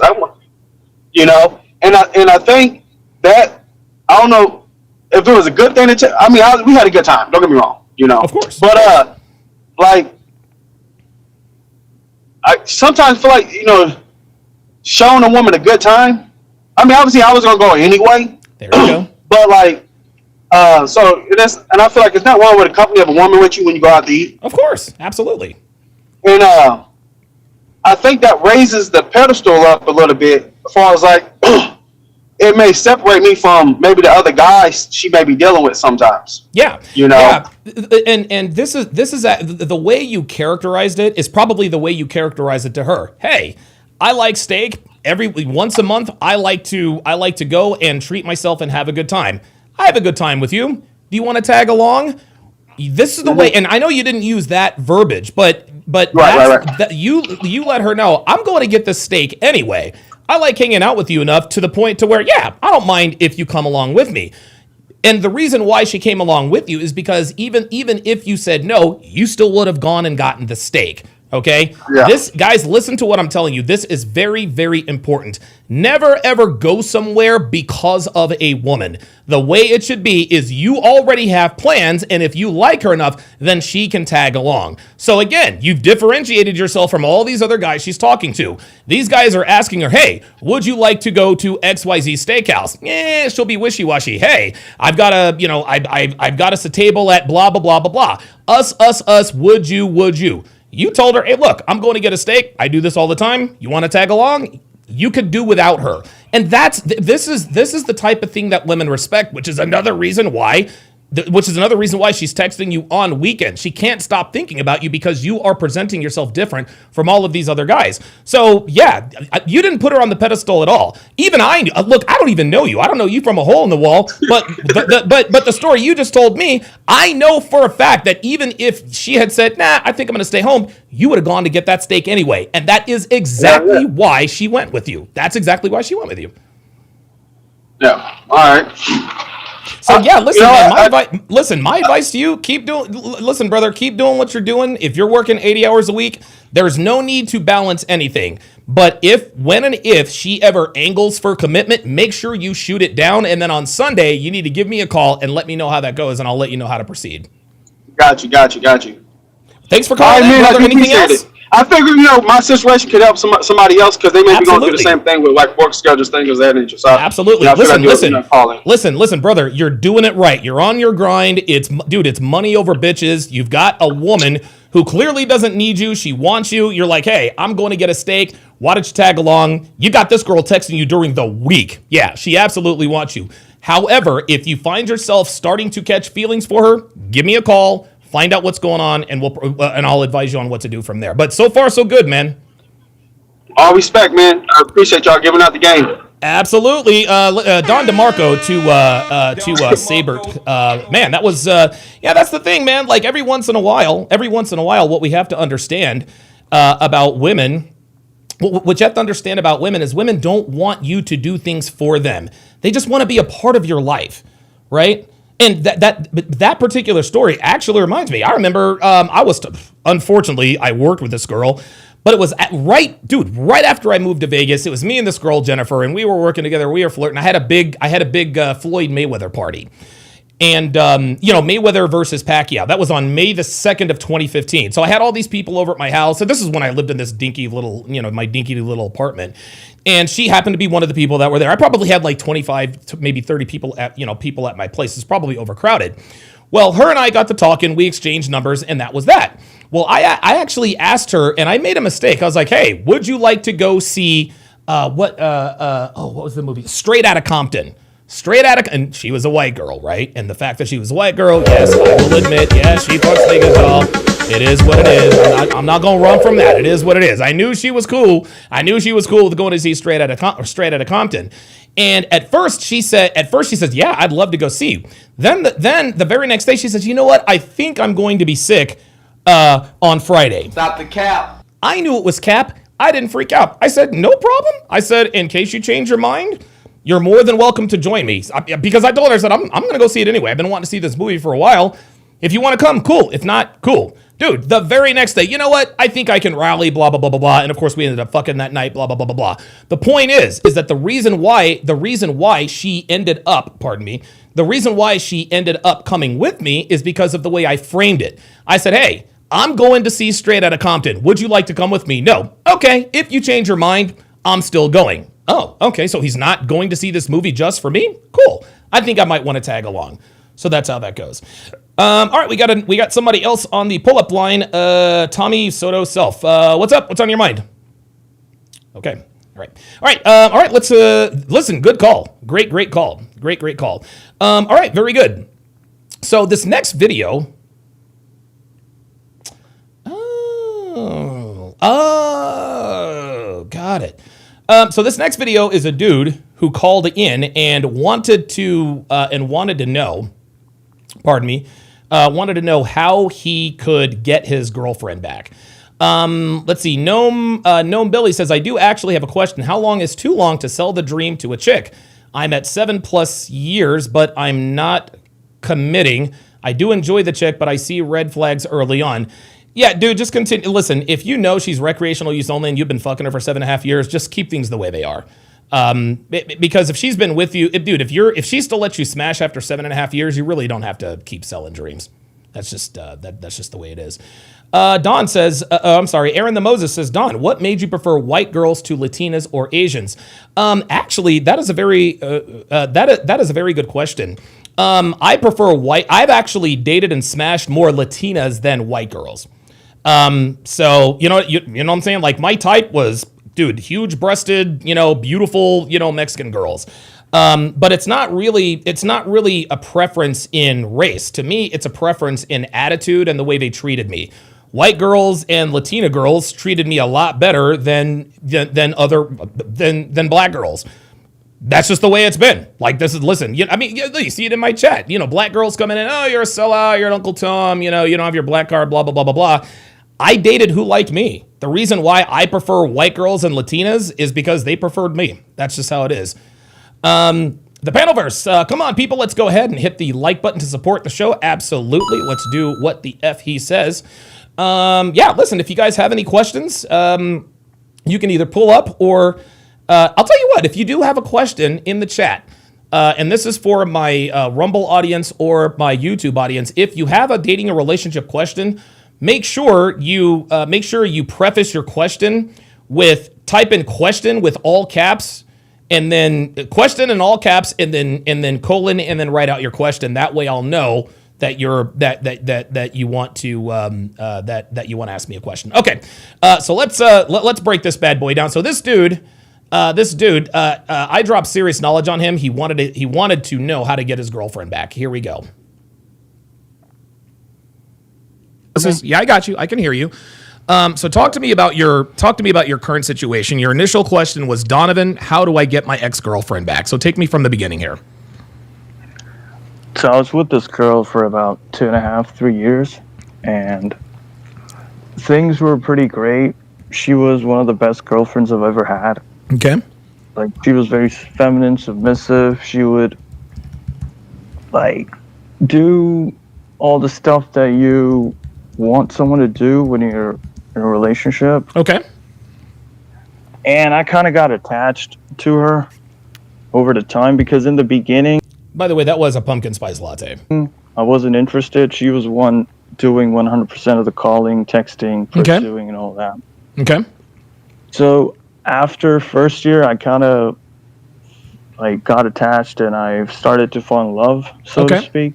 And let me interrupt you there. It's not like you're not a bad person for falling in love with someone after a year. You spend enough time with a woman, if I'm assuming you guys are having sex, you're going to fall in love. This is just how it is. Because guys, I'll tell you something else, Teslo. I've fallen in love with girls I had no business falling in love with, and I paid the price. So don't feel bad about falling in love with a woman you clearly should not have fallen in love with. That's fine. Exactly. Please continue.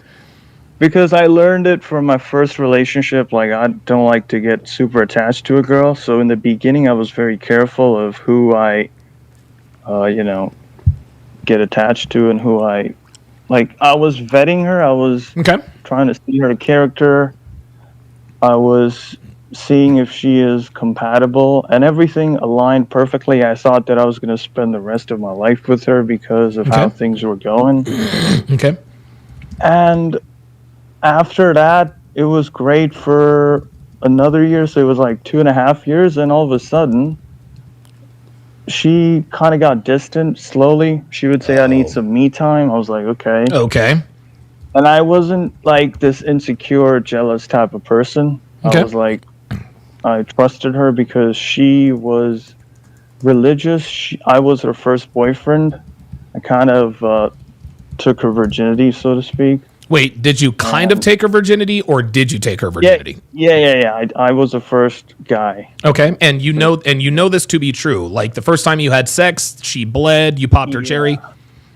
Yeah, I think so. Because she comes from a religious background where they're not allowed to do some things. Okay, so let me pause you right there. It's very, very, it's dangerous, and I'm assuming this woman, she's an American woman, correct? Yeah, but her background is from Middle East. Right. Doesn't matter. Her background, so her nationality, her background, it doesn't matter what her background is. She was born and raised in America, and so she has American sensibilities. Now, if she'd been born or raised in the Middle East, things would be a lot different. So in the future, Tesvlo, when you meet a woman who was born and raised in the West, this means America, Australia, the UK. It doesn't matter what their nationality is. It doesn't matter what their race is. They have American and Western sensibility. So in the future, if you meet another woman who is Saudi Arabian or from the Middle East, but born and raised in America, just understand that they don't hold the same values as they do in the Middle East. Yeah. Okay. All right. Keep going. Yeah, I understand that. Yeah. So she wanted to get married. She wanted to have a kid and all that. Like, she was thinking of, typical girl saying, I want to settle down and stuff. And I was like, I'm a little bit young, so I want to focus on my career, and I want to make some money, because at that time I was freelancing and I just got out of university. So I was trying to make money, but I wasn't making that much. Okay. and she understood that in the beginning. As I said, everything was perfect, but as the time went by, she started growing distant. She told me that she doesn't see this working. She said, like, Why did she tell you this? Why did she tell you this? Oh, go ahead. She said things are not progressing. Okay. That's the first thing she said. Like, things are not progressing forward. I've been with you for 2.5, 3 years, and nothing's going on. Like, and I said, I know, but I can't just jump. I can't just leave everything and just be with you and do whatever. Like, there is a time and place for that. So she was, and I tried to make her feel heard and understand. Like, okay, like, things are gonna happen. Just give me some time. I need some time. Okay.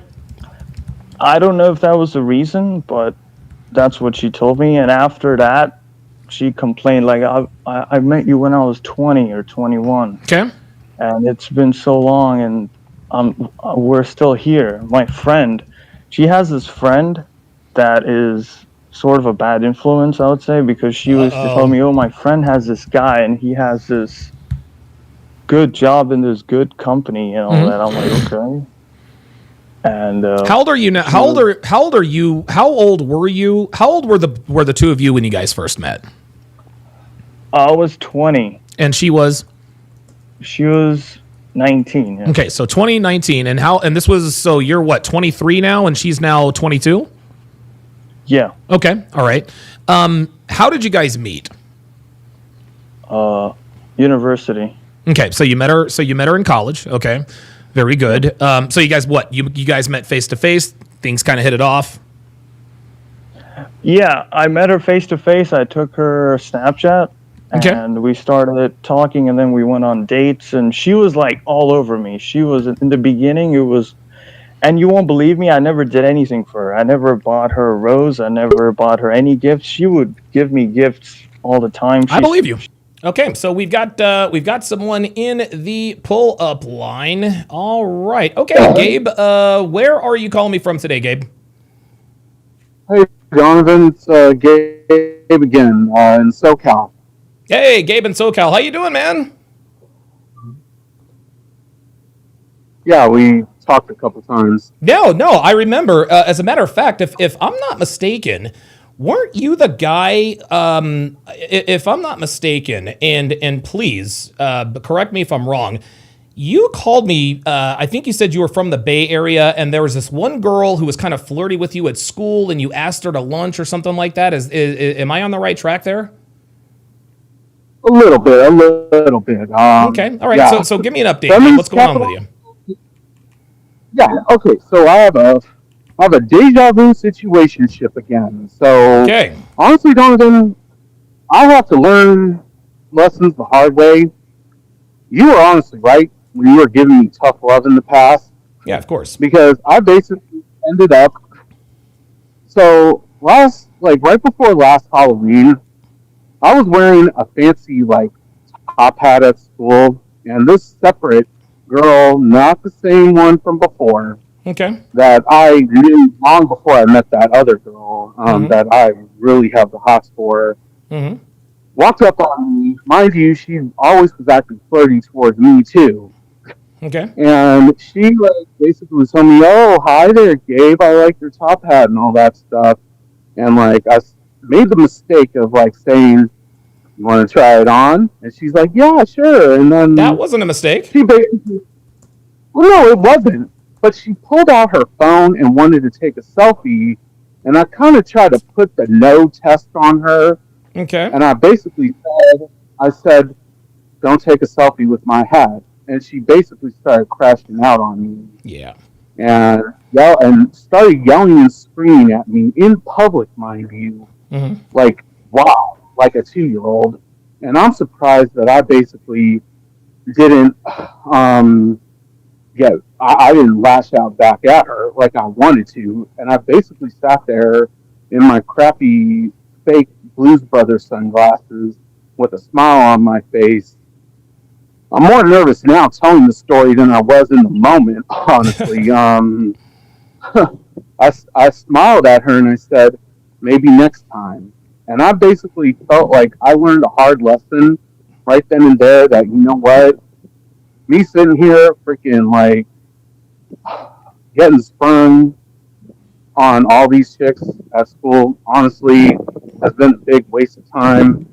I basically feel way better now, focusing more on myself and focusing more on trying to get like finished up with my undergrad, hopefully staying on with grad school, or like, I don't know, moving on to whatever, you know, I want to try to do with my life and all that. And yeah, I feel like, you know, first off, I would like to ask for, did I do anything wrong on the one hand, regardless of whether yes or no, like what your feedback is on this experience that I had. Yeah. So let me, so let me get a little bit more detail. So you're wearing like a top hat, right? Or whatever kind of hat. And this girl, and you said that you know her, the girl that asked you to try on the top hat, or the girl that said that she likes your top hat.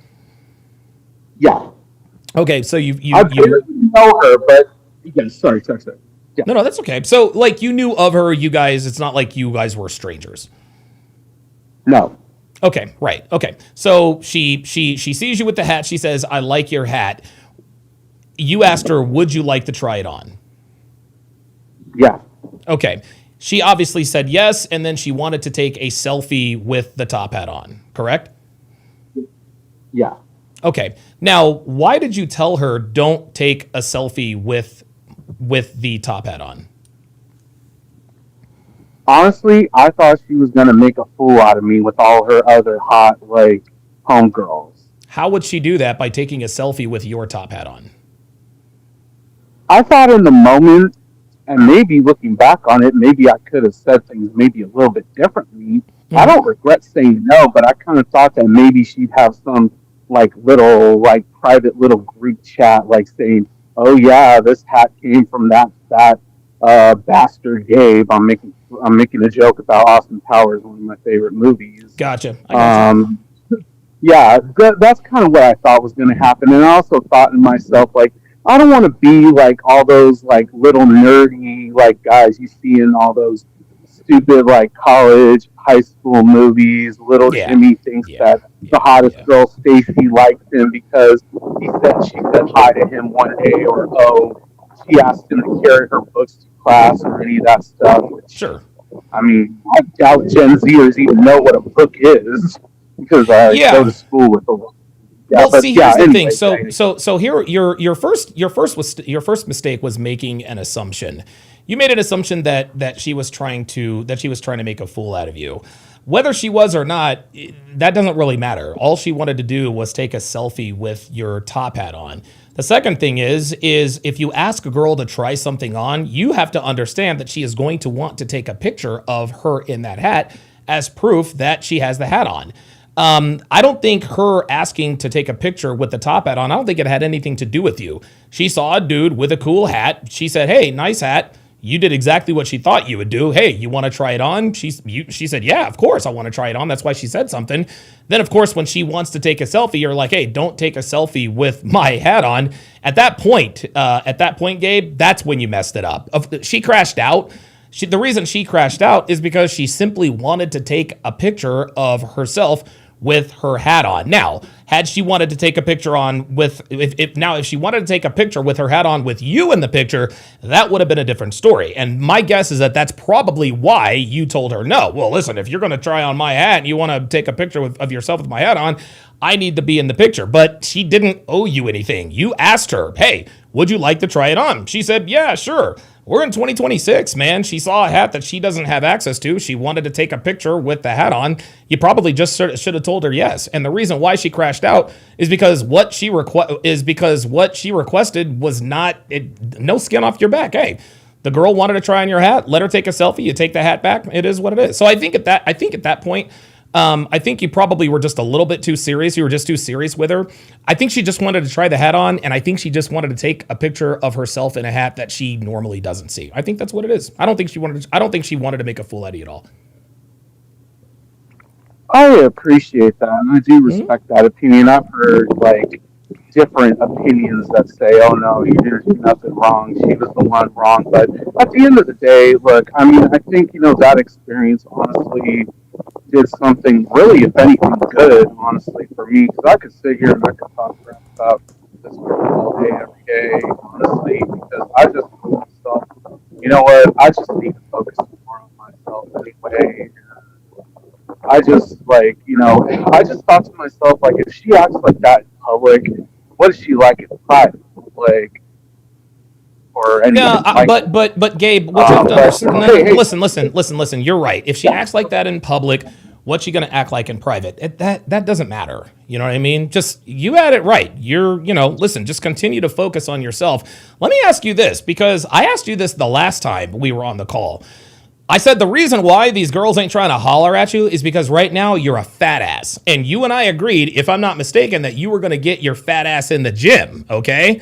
Have you done that I yet? just got out. Okay, all right, very good. Clearly you're not in the type of shape that you need to be in to start talking to girls. So if a girl that you kind of know says, "Hey, nice hat," just tell her thank you and keep it moving. There's no need to flirt. And you said it yourself. Don't focus on girls. Don't try to flirt. Don't try to run game. It doesn't even matter. Right now, Gabe, you should be in 100% monk mode, okay? You need to be in monk mode. Don't talk to girls. If girls talk to you, tip your cap, pun intended, and move on. Because when you try to run game and try to do the no test and all this other kind of stuff, of course it's going to backfire on you. You're not sexually attractive. Right? Because if you look like a guy, like if you were tall, dark, and handsome, and he said, "Well, you can't take, you're not going to take a selfie with my hat on," you know what she would have done? How about if I take a selfie of your hat on with you in the picture? But you knew she wasn't going to do that, and she knew it too. That's why she crashed out on you. At that point, Gabe, you were doing too much. You were just doing too much. So in the future, if a pretty girl says, "Hey, you know what? I like your hat," don't say, "Want to try it on?" Because she's not going to flirt with you back. And the reason she's not going to flirt with you back is because of what you look like. You actually said a lot of what I was thinking about all this, but yeah. Anyway, I hate to cut it short, but I do need to get going though. But No, thank no you so problem. much for at least taking No the time problem. out. Maybe if there's any good updates in the future, I hope to see where things go. But thank you very much. Not a problem, Gabe. Keep us posted, brother. All right, thank you. Have a good day. Absolutely. Yeah. I remember talking to Gabe a little while ago, and yeah, he needs to get himself into shape, and that's just kind of how it goes. Carbon MVP says Don won't debate. Pull up Don. Myron took an L. Well, Carbon MVP 2, I have given you the pull up link. And at this point, I'm just going to block you here. There we go. So you said Don won't debate. I'm willing to debate you right now. So either pull up or shut the fuck up. It's pinned in the chat. You know what it is. That's it. I'm not going back and forth with you. I don't know who you are. You don't know you've never talked to Myron. Stop it. You're just trying to be, I will debate you. The link is in the chat. You can come right up and you can talk to me directly, but you're not going to do it because you're full of shit like the rest of them. Let's continue. I believe you. Yeah, she would spend so much money, and I wasn't putting any effort, and she was crazy for me. And when I started to put effort, when I started in the end of the relationship, when I started to take it seriously, and I told her, "I want to be with you. I don't want to be with somebody else, and we can work this out," she would start to do the opposite of it. So in the end, she said she has expectations because when she broke up with me, it was in July 2024, and I was very devastated. I was confused. I was emotional. You're emotional. I get it. I was fucked in the head. Okay. And I kept asking her, what's the problem? Let's talk it out. Because one of the things that she is, it's she's a very close person. Before the breakup, I asked her, why are you so distant? Tell me what's on your mind. But she would just sit there without talking. She wouldn't communicate. Okay. Because I kept asking, like, I want you to open up. And this has been an issue because if something happened, she would keep it to herself and expect me to figure it out. Okay. And sometimes when I ask her repeatedly, she wouldn't even tell me. Okay. And yeah, so she told me she has expectations. I said, what is it? Is it the finances? She said she has expectations. She wants to visit this country, that country, blah, blah, blah. I'm like, I don't know about that, but I want to work this out. I don't want this to over. I value our relationship. I don't want to. I see a future. I want to build something meaningful. Mm-hmm. But she said, like, I can't continue being your girlfriend, but we can be friends. Oh boy! All right, let me stop you right there. We can be friends. Let me ask you a few questions here. When did her behavior start changing? Like, when did you start to see a difference in the way she treated you? Because you said in the beginning she was all over you. She love bombed you, etc. Yeah, it was 4 months. So 4 months before in. the breakup. Yeah, So before the breakup. So 4 months before the breakup, she started acting differently. And I kind of picked it up because I've been in casual relationships, but this is a girl that I thought that I would marry and I would be with her and all that. So I was paying very close attention, and I kind of knew her with her behavior that okay, there's something wrong. Okay, so let me. I think I've got this diagnosed already. Here's a reality you're gonna have to deal with. She knew she was going to break up with you 4 months before she broke up with you. Okay, she knew she was going to dump you. That is when her behavior changed. Okay, and for those of you guys listening, if a woman's behavior suddenly changes in terms of the way she treats you, if all of a sudden she starts taking a little bit longer to answer text messages, she's not around as much, her phone is off, she's whatever the case may be, that is the very moment where she decided to break up with you. Now, you would probably ask, well, if she knew she was going to break up with me 4 months ago, why didn't she do it 4 months ago? And the answer is this is just how women operate. Okay, women. You have to understand something, Tesvelo, is that most relationships a woman has, regardless of the seriousness, whether it's marriages, dating, situationships, fuck buddies, whatever the case may be, most female relationships overlap with one another, okay? Because I can almost guarantee you that when she met you, she was probably talking to somebody else. When she decided she liked you more than him, that's when she decided to end things with him. Only when she was 100% sure that you would commit to her did she let go of that previous branch. And this might be hard to hear, but she has found someone else, Tesvelo. She found someone else. At the 4 month mark, okay, 4 months before she broke up with you, she started to take interest in a guy she really liked. So she started putting effort into that guy. That's when you started to notice the change in behavior. But she's not going to break up with you and go with that guy because at that point she doesn't know if that guy wants to be with you or be with her or not. Well, 4 months in, she figured out, okay, I can be with this guy. That's when she broke up with you. So you are going to have to understand, and I want you to understand this loud and clear. No matter what you think, no matter what anybody tells you, she found someone else. This is why she broke up with you. Women almost never break up with you unless they have found someone to replace you. She found your replacement 4 months before she broke up with you. During that 4 months, she probably love bombed that guy too. She probably spent a lot of time with him. She probably bought him stuff, but only when she was 100% sure that he would commit to her did she actually have the gall to break up with you. Let me ask you another question. Who was the first to angle for a relationship? Was it you or her? Did you ask her to be your girlfriend or did she ask you to be her boyfriend? I was playfully teasing her about you got to be my girlfriend and stuff. I was just teasing. I wasn't being like, okay, you have to be my girlfriend in a serious tone. I was just being playful in the beginning by saying, oh, if you want that, you have to be my girlfriend. Okay, but deep down you were serious. Yeah, because let me stop you. Let me stop you right there. See, deep down, you knew you were serious. I got news for you, Tesvelo. So did she. She knew you were serious, and this is a mistake that we often make. Number one, you should never be the first to angle for a relationship. Okay, if a girl really likes you, she will angle to be your girlfriend before you angle to be her boyfriend. Okay, so by sort of broaching that subject, well, in order to have whatever it is she asked for, you've got to be my girlfriend. That was the very moment where she discovered, oh, okay, he wants me to be his girlfriend. So when did she actually agree to be your girlfriend? Was this spoken about? Did you guys agree upon it, or did it just happen? No, one day, it was like after a month of when we met, she said like, okay, I had some time to think. I asked my friend that she has that one friend that so she asked her like, hey, should I be his girlfriend? And she told me she was talking to her a whole day, and she decided that, yeah, sure, she can be my girlfriend. So that's how she told me that day. Okay. The point is that you put it out there first. In the future, when you meet a girl you like, do not angle for commitment first. And the reason why I tell you this, Tesvelo, is because when you ask a girl to be your girlfriend before she asks to be your boyfriend, what this does is this prevents you from setting boundaries, standards, and expectations, okay?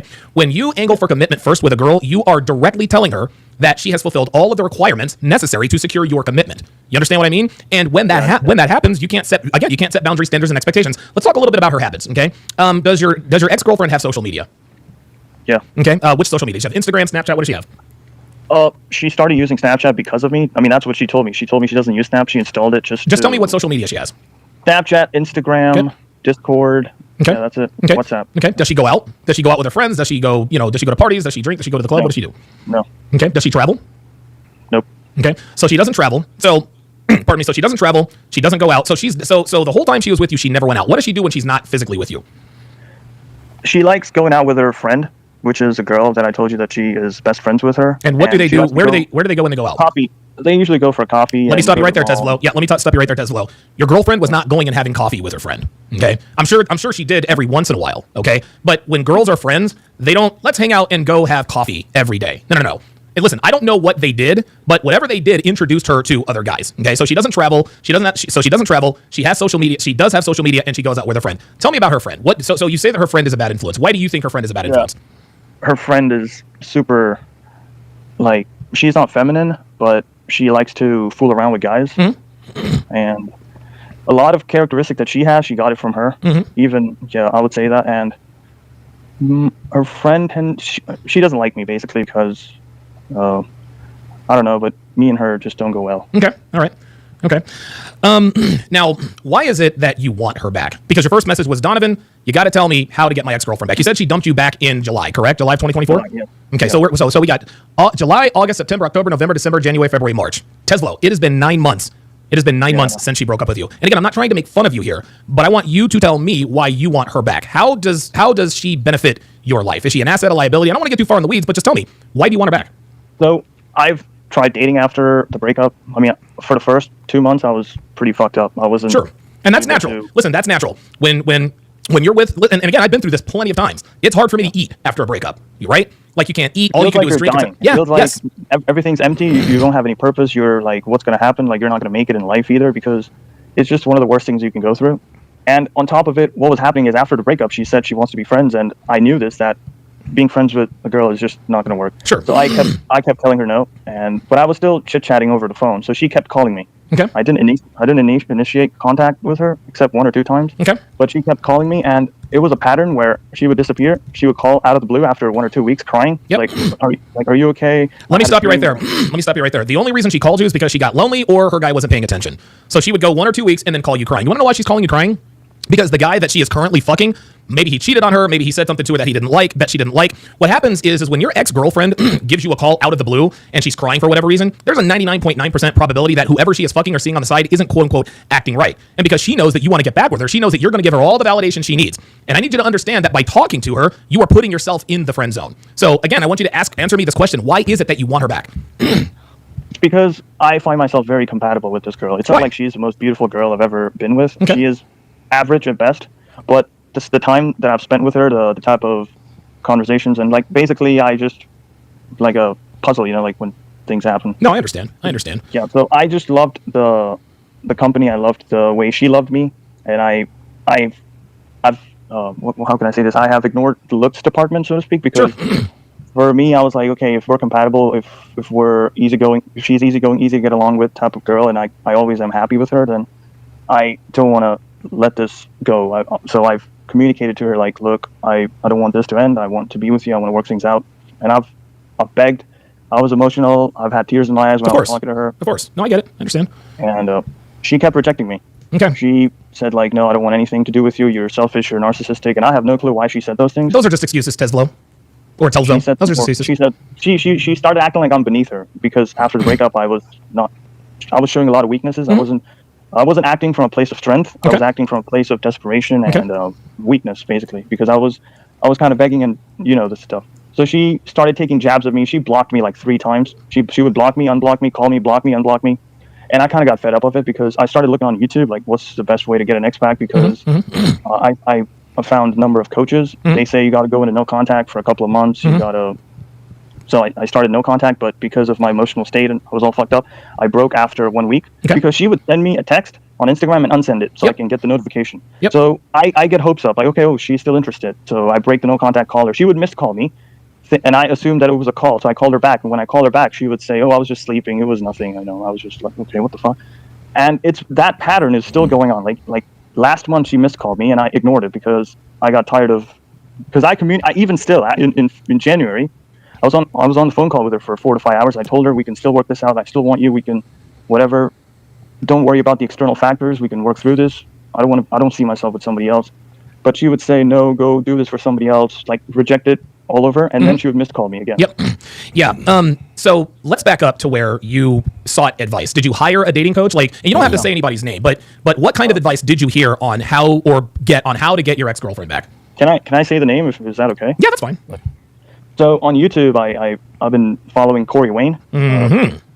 Corey Wayne, I mean, his advice is pretty solid, but he says like you got to walk away and never look back and stuff. I also found another coach which said you got to do no contact for a couple of months and then reach out. Okay, and which coach was that? Because Corey Wayne gave you solid advice when he says walk away and never look back. But I get, listen, I get it, Telsvo. I get it. It's very easy for someone, like, and I got people in my chat right now giving me all of the giving you all the meathead Red Pill advice. Just leave her, bro, you lost frame. I understand that's easier said than done. It's very easy for me, who is emotionally detached from the situation, to say, just leave her, bro, that's all you need to know. But having been through what you have been through multiple times, I understand that it's not easy to quote unquote just leave her. So now I need to know what was the dating coach or the dating expert or whoever you hired or didn't hire, who told you to go no contact and then reach out after a couple of months?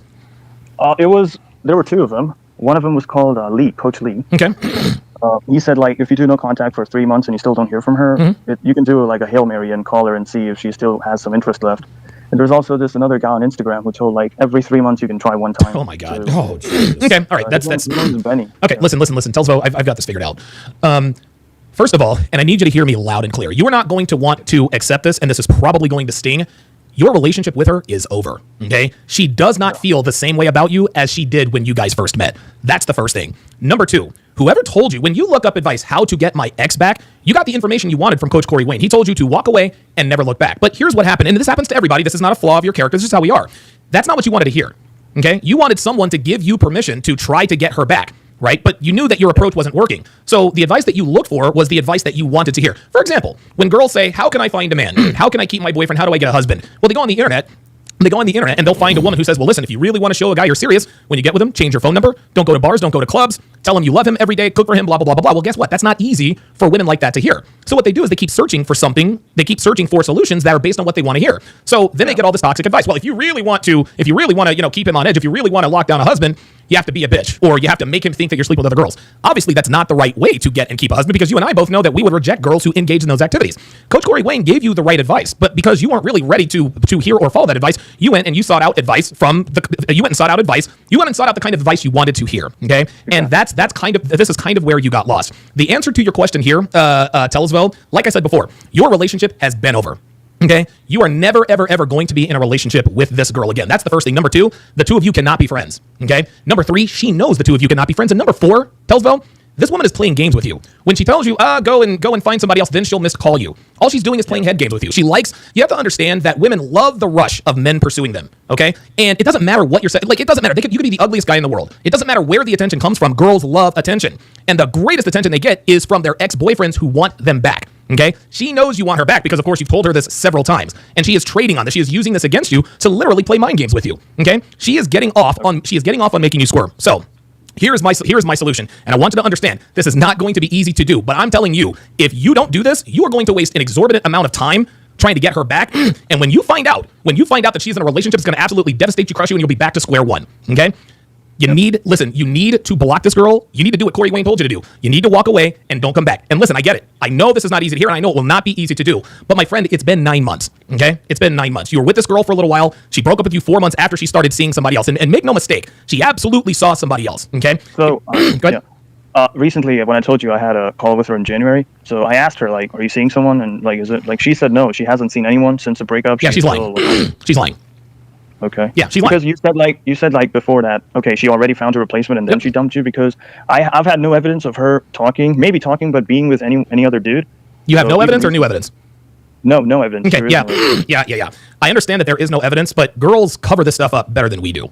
Okay. She is she is absolutely seeing somebody else, and she's been seeing somebody else for the last 9 months. You need to understand that girls don't have the strength to walk away from relationships unless they started another one first, okay? This is why it took her 4 months to break up with you. She wanted to make damn sure that when she let go of you, that she would have another branch to hold on to. That is when she actually squeezed the trigger. When a woman breaks up with you here in 2025, 248% of the time it is because they are seeing someone else. So when you ask her, are you seeing somebody else? And she says no, she is absolutely lying. Don't ask her if she's seeing someone else. Assume that she already is, okay? Like I said, This relationship is over. There is no way to get her back. There is no way to get her back. Now, here's the thing. You might be able to get her back, but it's not going to be for a while. It's going to be 10 years from now. It's going to be 10 years from now. Because how old is she now? She's what, 22 years old?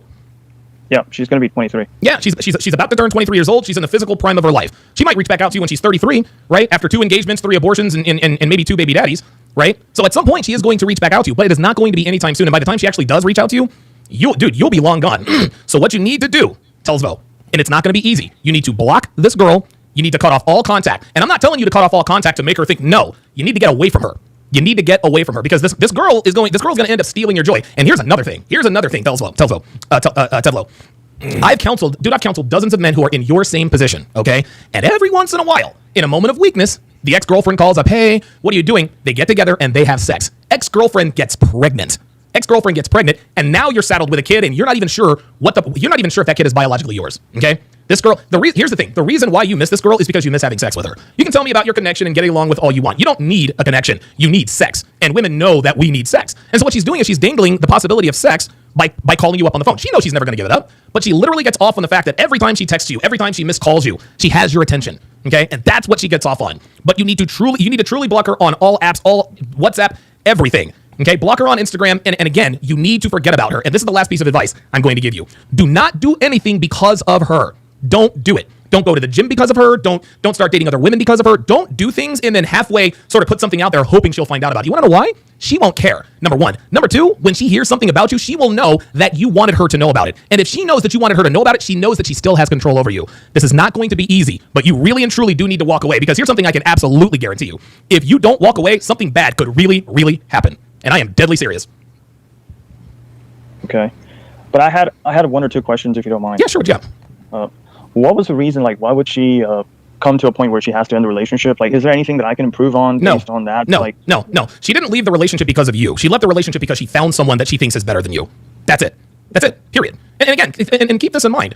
Her girlfriend, who's this bad influence, who's really a bad influence, her girlfriend filled her head full of this stuff. She was probably in her ear about, hey man, this guy, he's not really as established, blah, blah, blah, blah, blah. They were probably out for coffee, and she met someone who has a higher perceived value. So in the future, Telsvo, before you decide to commit to a woman, you need to find out about her friend. So let's just say, for example, 3 months from now, you meet a girl and you guys hit it off, right? You guys are sleeping with each other, you're having great sex, nothing serious, just sort of casual, you guys go out and have fun, right? If you start to feel yourself feeling feelings of wanting to commit to her, like I said, don't tell her that. But you really need to learn all about her. You need to start asking the right questions. More importantly, you need to vet her friends. Because there is no such thing, Telsvo, as a good girl who's friends with a bunch of bad girls. Okay? There's no such thing. Like, dude, listen, we have talked and seen women all the time. They have a group of 5 women. They're in a friend group of 5 women. All those other girls are sluts, but I'm different. I don't sleep around. That's why the saying goes, birds of a feather flock together. So her friend was already a red flag, and I can promise you that's probably not the only friend she has. So before you commit to a woman in the future, make sure you vet not only her, vet her friends. Because at the end of the day, Telsvo, she's either going to listen to you or she's going to listen to her friends.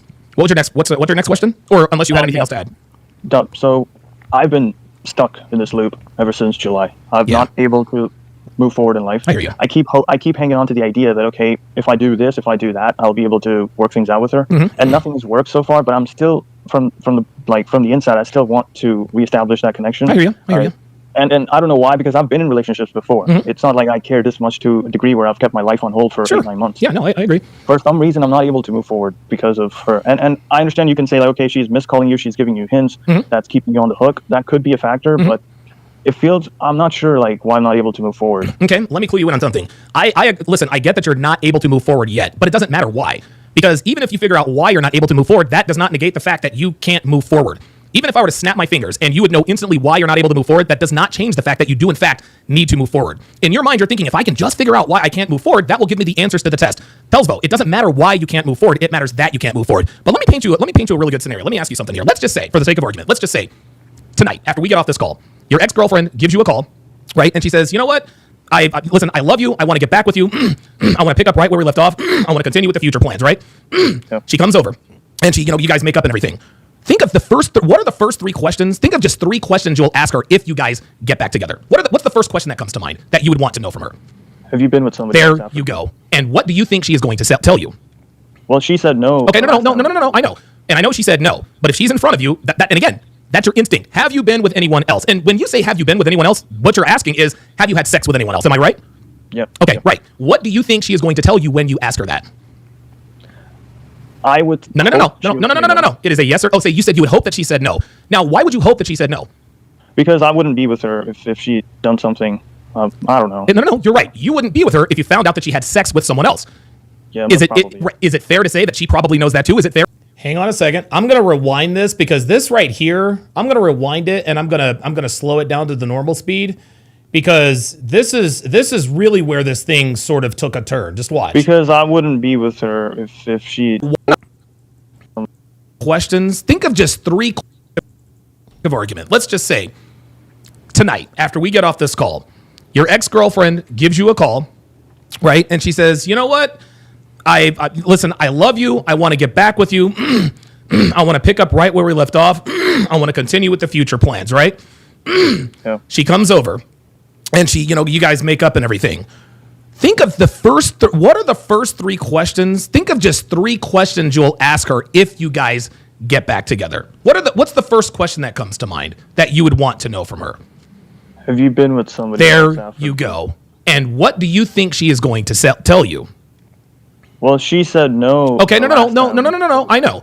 And I know she said no. But if she's in front of you, and again, that's your instinct. Have you been with anyone else? And when you say, have you been with anyone else, what you're asking is, have you had sex with anyone else? Am I right?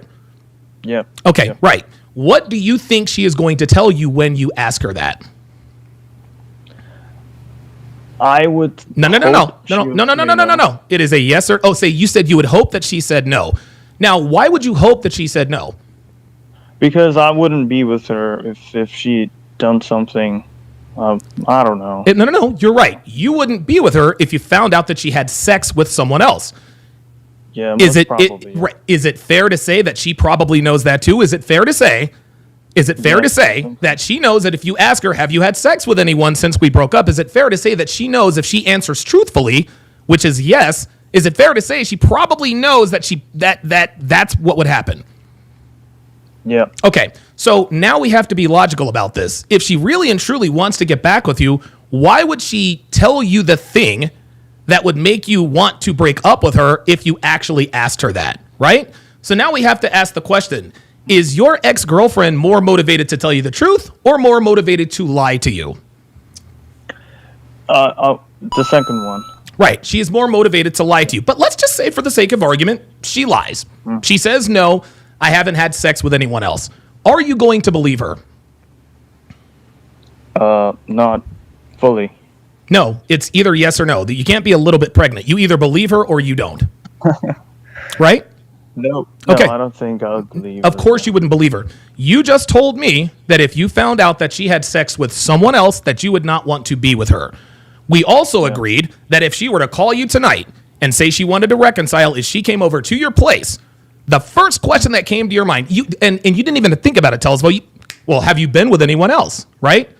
You and I can agree that that's the first question. You and I can also agree that she is aware of the fact that if she tells you that she has slept with someone else, that you would break up with her again, like you wouldn't want to be with her, right? Yeah, So- I wouldn't want to be with her. Then. Of course not. So I think what you're looking for at this point is, and again, I've been here.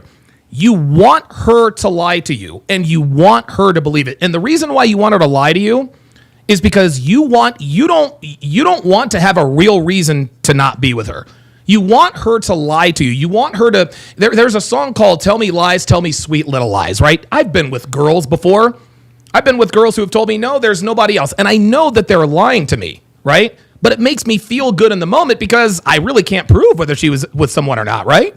Like, okay, she told me she hasn't slept with anyone, but I can't prove it. It's almost like you're purposefully burying your head in the sand. The worst relationship of my life, I actually confronted this girl. I asked her, have you cheated on me?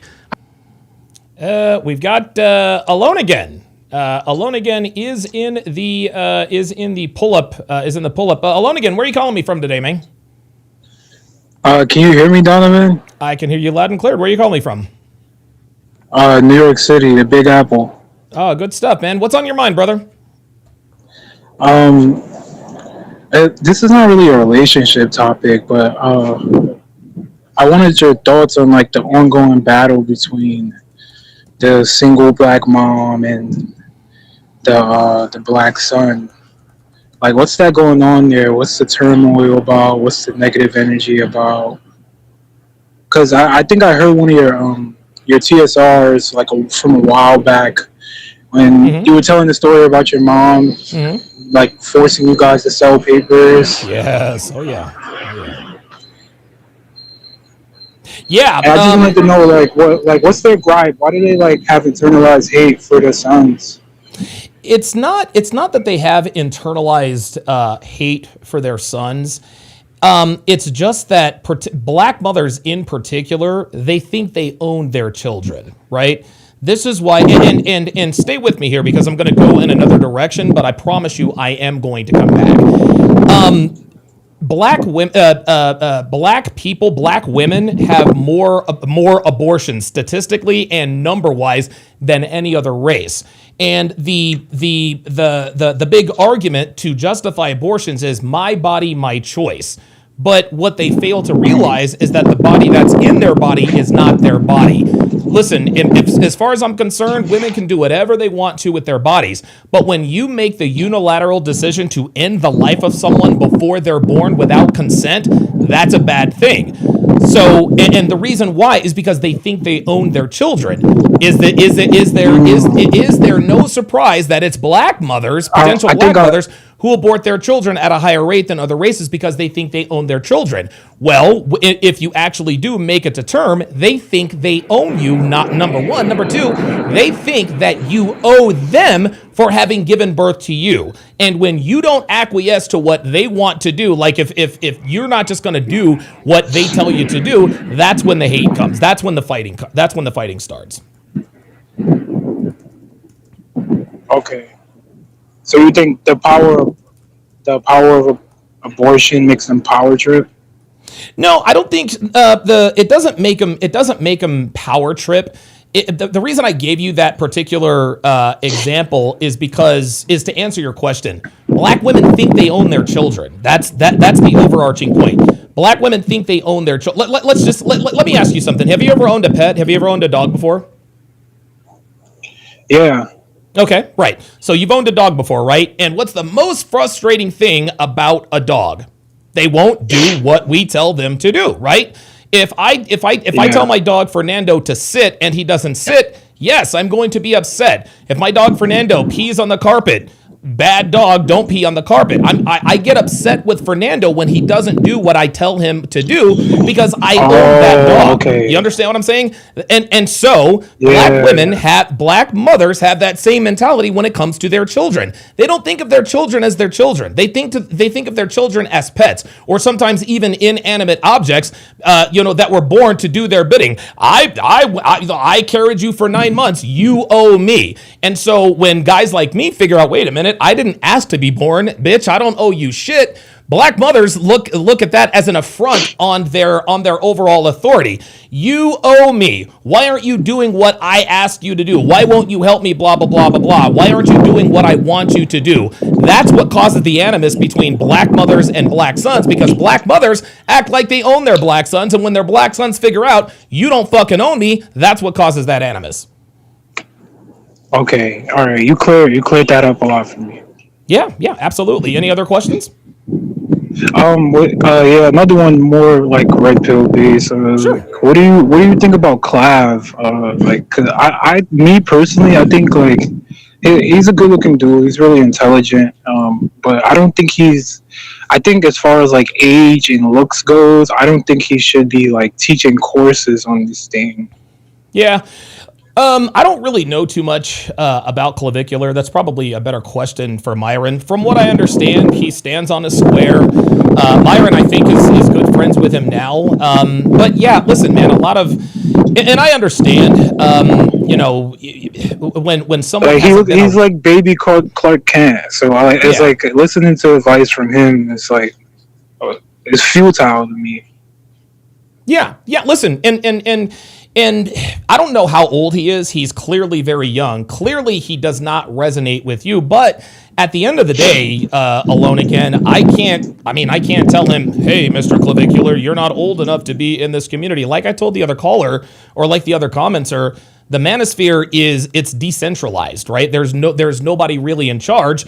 I'm gonna tell you what, really, who's in charge of the manosphere is you guys. You guys decide who the leaders are and who are not. You guys vote with your likes, you vote with your dollars, and you vote with your views. So if you don't think Clavicular is qualified to be doing courses and teaching men how to get good with women, then you are well within your rights not to purchase it. And who knows? Maybe he does know what he's talking about. I don't know, but we'll know if he knows what he's talking about depending upon how how long he's been around. Roland knows what he's talking about. He's been doing this since 2002. I know what I'm talking about. I've been doing this since 2014. Myron knows what he's talking about. He's been doing this for 7 years. Clavicular, only time will tell. So yeah, listen, vet him a little bit more. If he drops a little bit of knowledge, that's fine. But no, I agree. If you don't think that he is in position to be advising you, then there's no need to buy his courses. All right, Donovan, thank you for letting me come up. I don't want to take too much of your time. No, that's all right, man. Thanks for coming up, man. Appreciate it. All right. Yeah, that was actually that was a good call, man. That was a good call. Yeah. I mean, I know. Listen, man. I know Clav is sort of the new thing. He's sort of the new hip thing. He ran over somebody, and he didn't get prosecuted for it, whatever the case may be, and that's what caused him to go viral. But that's the way it is. A lot of people said that about Steph is cold. That was years and years ago. I remember Kevin Samuels told me, "Hey, what's Steph is cold? Why is Steph is cold giving out advice?" I told Kevin, I said, give him time. If he's still around when you're still around, then we'll know he knows what he's talking about. Steph is cold is still around. So, and listen, a lot of young guys come into this community and they get an education and they think they can, advise other guys. Most of them get burned out because they don't really have the deep knowledge base and the experience, the kind of experience that we do. Rashard Clark with the $5 super chat says, question, Donovan, what badly could happen if he had gotten back with her? Easy. And if you were and you guys probably missed that part. What happens a lot, the example that I gave this guy Tesvlo, was that if, let's just say that she calls him and she's like, hey, I want to, listen, I don't want to get back with you, but I want to give things a try. Or, hey, I'm lonely, do you want to watch a movie or whatever? They get together and have sex. He could get her pregnant. That's something bad that could happen, is that he could get her pregnant. Because now not only is she pregnant, number one, number two, you don't know if you're the father. So now you're in this love triangle, love square, love pentagon, whatever the case may be. That's the bad thing that could happen, is that not only could you get her pregnant, but the second thing that could happen is it'll be all the way back to square one. You spend one night with her, you think things are back to normal, she ghosts you, and then you fucking go crazy. Sabert with the $5 super chat says, what's your website that I can watch the Love is Blind episodes? Yes, patreon.com/Donovan Sharp, patreon.com/Donovan Sharp. Let me pull this up. Oops, sorry about that. Patreon.com/Donovan Sharp. There, and there you guys can see Love is Blind right there. Guys, I've got like 60 seasons of dating show breakdowns available on Patreon. Starting at $5 a month. $5 a month is all you need to pay to get access to all of the dating show breakdowns, collaboration chronicles, and the audio podcasts. There are different tiers available if you do want to get access. Pardon me, to all of my to my catalog. If that's not what you want to do, you can always go to datingwisdom.net. But that's the best way to do it, is to go to patreon.com/Donovan Sharp. Okay, I'm going to play a few more minutes of this, and then I got to go because Devin and I are going to do a staycation. Let's do it. I didn't want her to tell me the truth. I wanted her to lie to me. Yeah. Hold on. Yeah, I wanted her to lie to me. I wanted her to lie to me so that I could continue to be with her, sort of willfully blinded. That's what's going to happen here. So let's just say she tells you, no, I haven't slept with anyone else, right? A week from now, you guys are still going strong. All right, at that point, are you 100% that she had not slept with anyone else? No. So now you're back in a relationship with this girl who you still think slept with someone, but you're not 100% sure. Let me let you in on a little secret. The only thing worse than finding out that a girl you're with had sex with someone else or cheated on you, the only thing worse than knowing she cheated on you is not knowing. Not knowing whether or not she cheated on you, my friend, that will torture you. Yes, it will torture you. The idea of another man's penis entering her body again and again and again and again is just something you're not going to be able to stomach. And eventually you're going to start asking other questions, and at some point, the truth is going to come out. Okay? So even in the best case scenario, tells Vo, she calls you up tonight, you guys get back together. Even if she told you what you wanted to hear, you still don't believe her. You still don't believe her. There would be some trust issues, I would say. Absolutely. But, yeah, I'm sorry, but no, go ahead. She told me, I know her because I was with her for almost 2.5, 3 years. Oh boy. She doesn't lie. Say again? She said that she doesn't lie. Yeah, about Telsvo. anything. No, Telsvo. Listen, I gotta be man to man here. Okay? You may think you know her, but you do not. You don't know her, man. And I get it. Listen, I know this is going to be painful. I know this is going to be painful. You can tell me she doesn't lie, but you just sat here and told me that if she told you she wasn't with anybody, that you wouldn't believe her. I know her, Donovan. She would never lie to me. But we both agree that she is more motivated to lie than to tell the truth. What you really need to understand, okay? Women lie. I don't care if they have a body count of 55 or if she was a virgin when she met you. Virginal women also lie too. And here's another thing you got to understand. Women do what's easy. They never do what's hard, okay? So if you ask her, have you slept with someone else? She's not going to do the hard thing and tell you yes, no. She's going to take the easy way out, okay? I am here to tell you. You can say that you know her and you can say that she doesn't lie. My friend, she lies, okay? She's already told you that she hasn't been with anyone. I guarantee you this is a lie. Let me ask you this. She told you on the phone that she hasn't been with anyone else, right? Do you believe that she hasn't been with anyone else? Not fully. Oh, no, it's either yes or no.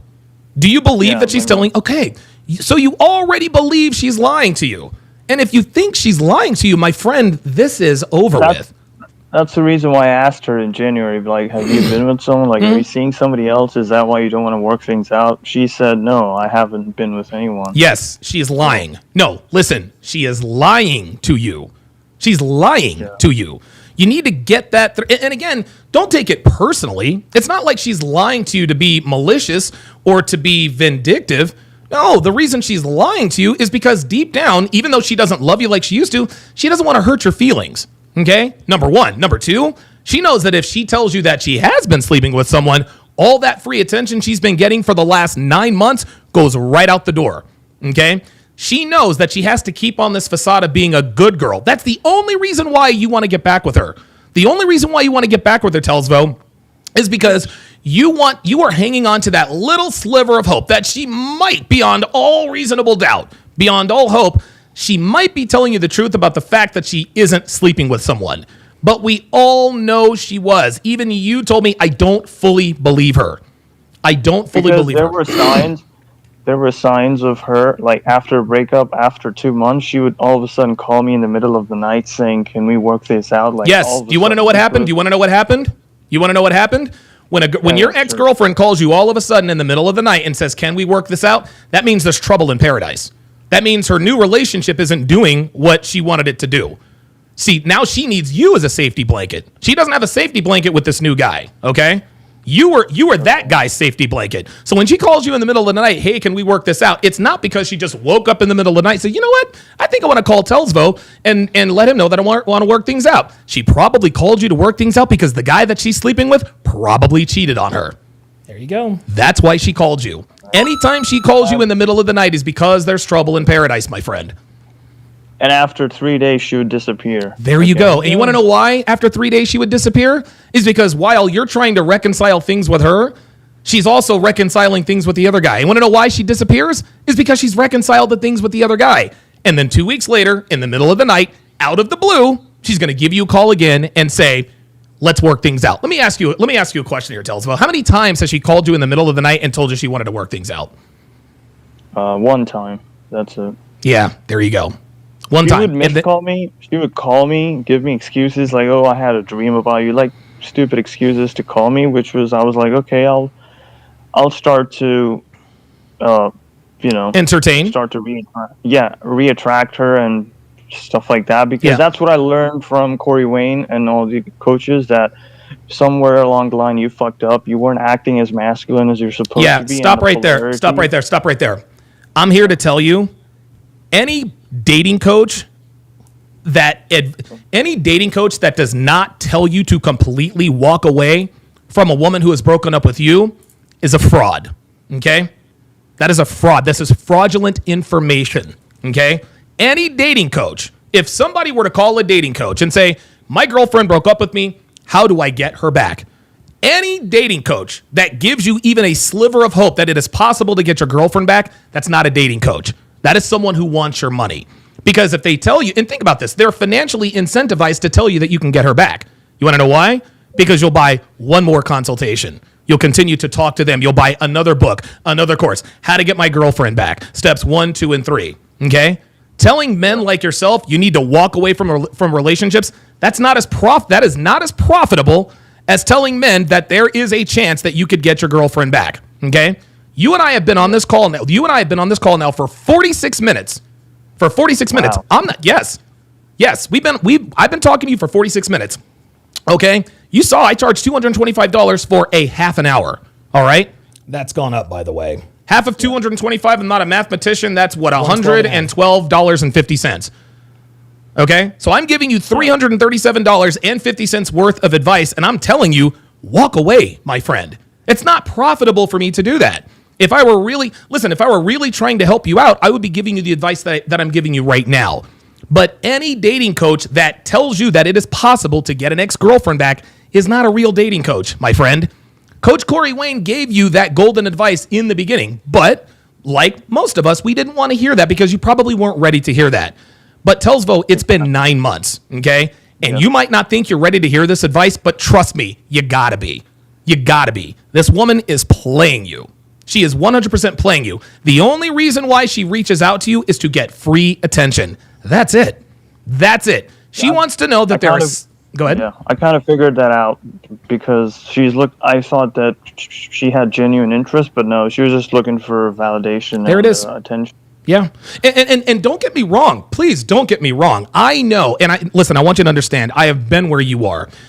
I understand the jolt of energy and the jolt of hope, the butterflies you get in your stomach when you see that text or when you see that missed call. Like that is a dopamine. And I know it. Dude, I know. That is a dopamine rush unlike any other. This girl that I've been trying to get back for 6, 7, 8, 9.